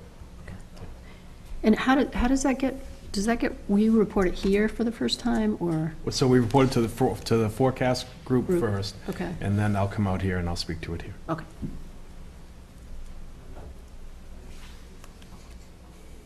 Oh, happy days. Okay. Here we go again. Its chairman is part of the forecast group. Yeah. Congratulations. Third time running, baby. How about a liquor license to spice things up? You know I'm all about beer and wine. So, That one, yeah.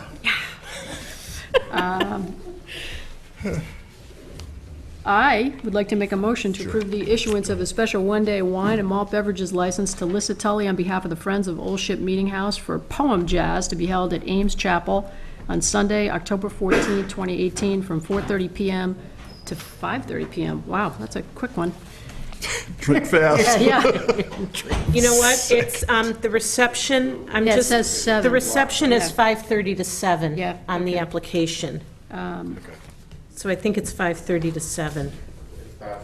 It's still pretty quick. Right. All right, let's, just for setup purposes, why don't we say 4:30 to 7? Okay. All right, just so they can, So an hour of poem jazz and 90 minutes of social. Serious, yeah. I will make a. do we vote on that? All's in favor? Aye. I'll make a motion to approve the issuance of a special one-day wine and malt beverages license to Steven Aucella, apologize if I mispronounce the name, on behalf of New North Church for a wine and cheese tasting to be held at New North Church on Saturday, November 10th, 2018, from 7 to 10 p.m. Second. I'm going to abstain, but all those in favor? Aye. Will you be taking in the wine and cheese? Oh, I'll be going. And I'd just like to make a motion to appoint Donna Marchand as a registrar of voters for the town of Hingham to fill an unexpired term ending June 30th, 2019. Second. All's in favor? Aye. All right. Now we get to that part of the meeting where we have town administrator reports and then whatever we say. Michelle, would you like to add anything? Nothing from me, Okay. Thomas? Not tonight, thank you. Okay. I already mentioned my historic house tour that I went, the Historical Society ran. Great take, as Paul Healy would say. Really, really, it was a beautiful, beautiful day. Houses were great. You know, it's one of those events where the Historical Society volunteers are out in force, but the homeowners, the stewards of these very special historic assets have really put on a show for us. So it was a really great day. And then the next day, I went on the food pantry benefit bike ride hosted by the Snug. Look at you. Another good take. I would just remind people that this coming Sunday is the Hingham Arts Walk taking place in downtown Hingham, and that is always a wonderful event. Okay. And I believe, and I was just looking to see if I had the exact date, I believe that this, later this week, is the celebration at the Fort Hill Cemetery to commemorate Seaman Foss's birthday. Is that's October 12th? Friday at 5, Fort Hill. Okay. Be there. So Be Fort square. Hill Cemetery at 5 o'clock. That's always, it's about a half-hour commemoration. It's always very special, and hope to see people there. Medal of Honor recipient. I really have very little to add. It's 5 after 10, although I lament the loss of Carol Meyer as a reporter for the town of Hingham. You know, I sent something to the publisher of the Journal expressing my regret that it was going to be leaving the town. Little did I know that we'd also be losing Carol Meyer. And quite frankly, you know, her level of reporting over the years has really been an asset that people, I think, have taken for granted. You know, unless you want to sit here and watch, you know, our meetings, you know, the kind of snapshot in a local government is now going to be lost. I mean, maybe they'll replace her, but she's going to be a hard act to follow. So on that, I'll entertain a motion to adjourn and bid you all good night. So moved. Second. All in favor? Aye. Good night.